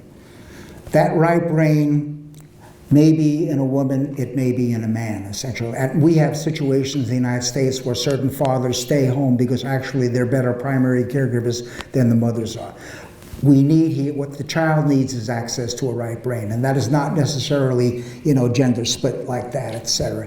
And frequently couples more or less come to these matters here. So I suggest it's a right brain. And then I think, just for the record, that toward the second year, it needs a left brain. And most people understand it needs a male figure somewhere, and if that male figure can be an uncle or it can be a friend, but essentially a male figure. And of course, you're aware of the fact that both the little boy and the little girl both need both of these situations. They need a masculine internalization, if you will, and a feminine internalization.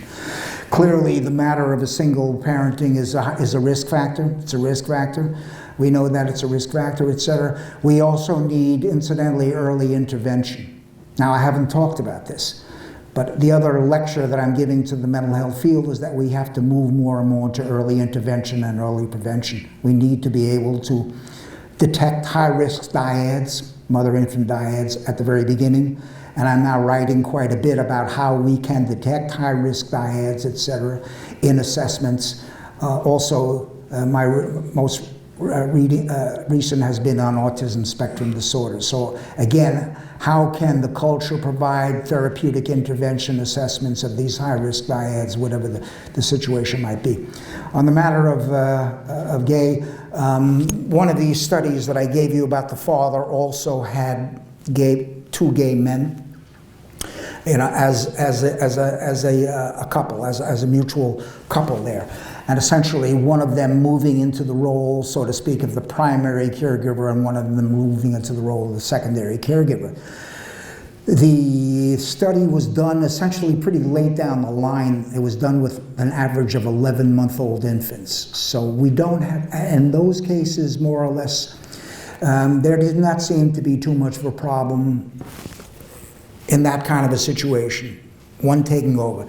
No studies have been done, though, of men as primary caregivers at 2-3 months, etc. Those studies have not been done. I think that's still an open book. So, we need more research. Okay? Okay. Allan, thank you so much for your lecture. I spoke to you yesterday. And one of your advices for us, when you're gone, I'm going to give in Norwegian for the public. Okay? Det finns en nettside som heter livet-i-balanse.no. For de av dere som er spesielt unge og har et langt liv og skal leve med deres barn, så handler det prosjektet her om å forsøke å komme seg over på barnets side. Der ligger altså 10 ankepunkter mot det vi kaller for barneloven, altså den loven som kom i loven av 2006. Jeg er helt sikker på at det sitter noen her som kan gjøre de 10 ankepunktene enda sterkere, slik at det får lagt det inn, og at vi kan se på oss selv og det vi gjør, og måten vi forvalter menneskelige ressurser på fremtiden på en helt annen måte. Nettsida er nesten ferdig for debatt, den konturen ligger der, slik at dere kan lett gå inn og se hva som ligger der nå. Altså barneloven.no. Men dere kan Liv i balanse, det er e-adressen, altså livet i balanse i et ord, altså livet i balanse i et ord.no. Da finner dere noe av konturene i dette prosjektet.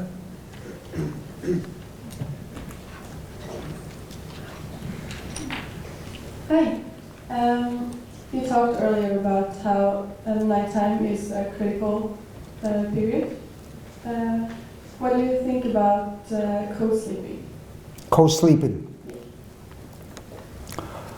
I have friends in Notre Dame, University of Notre Dame, McKenna, who has studied these matters. On the whole, I'm impressed with this kind of approach. I think we should reconsider it, especially for certain infants. But there has been too much of a press, certainly in my country, on independence and autonomy.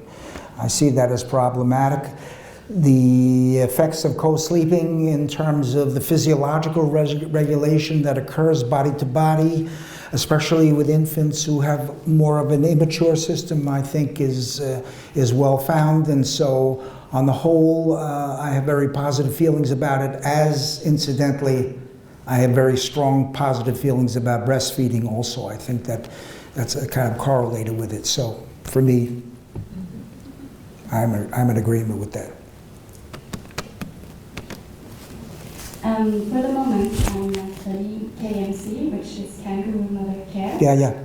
And this is an alternative treatment for premature children. Yes. As to normal incubator care, Yes. where the mother keeps the baby close to her chest.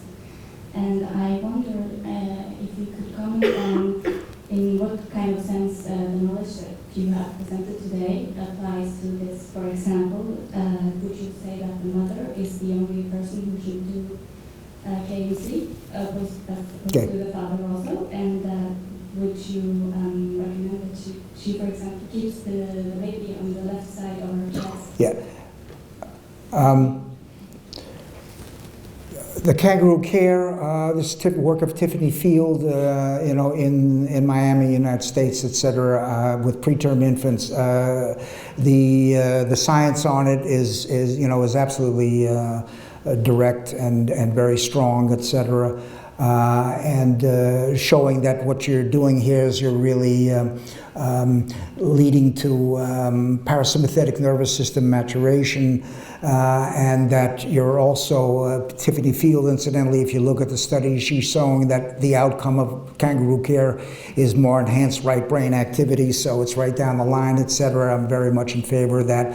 Trevarthen has also been talking about this here in Scotland, etc. And he's also showing that the father also can do these kinds of things, etc. So on the whole, especially with preterm infants, here's a good example whereby the science literally is directing into an intervention that fits both intuitively and fits psychobiologically. So very much in favor of kangaroo care also, especially with preterms. Perhaps an easy question. You talk about, Raise your hand. Okay. perhaps an easy question. You talk about mother-infant attachment bond as a template for later relationships.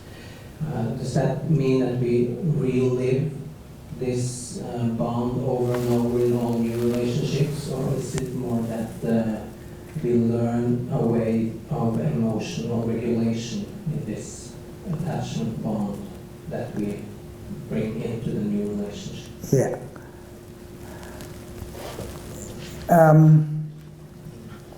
The reliving would be there at later points in time when all of a sudden we fall in love again, etc. So I think that harkens back to, this early situation, and that would be therefore a reliving.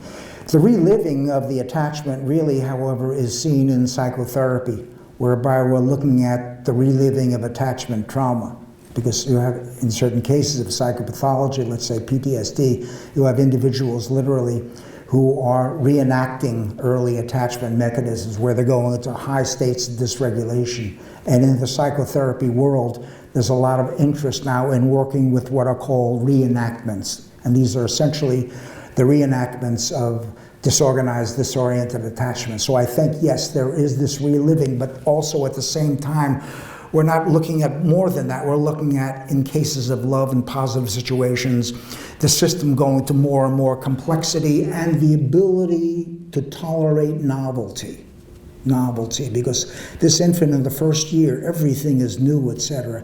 And the ability to tolerate novelty is now seen as an important element of mental health also. Something new experiences, new emotional experiences. So we're using this system now to deal with the stressors of new emotional experiences. So I see it in that way. Okay? I thank you for your attention, and I wish you good luck in your work.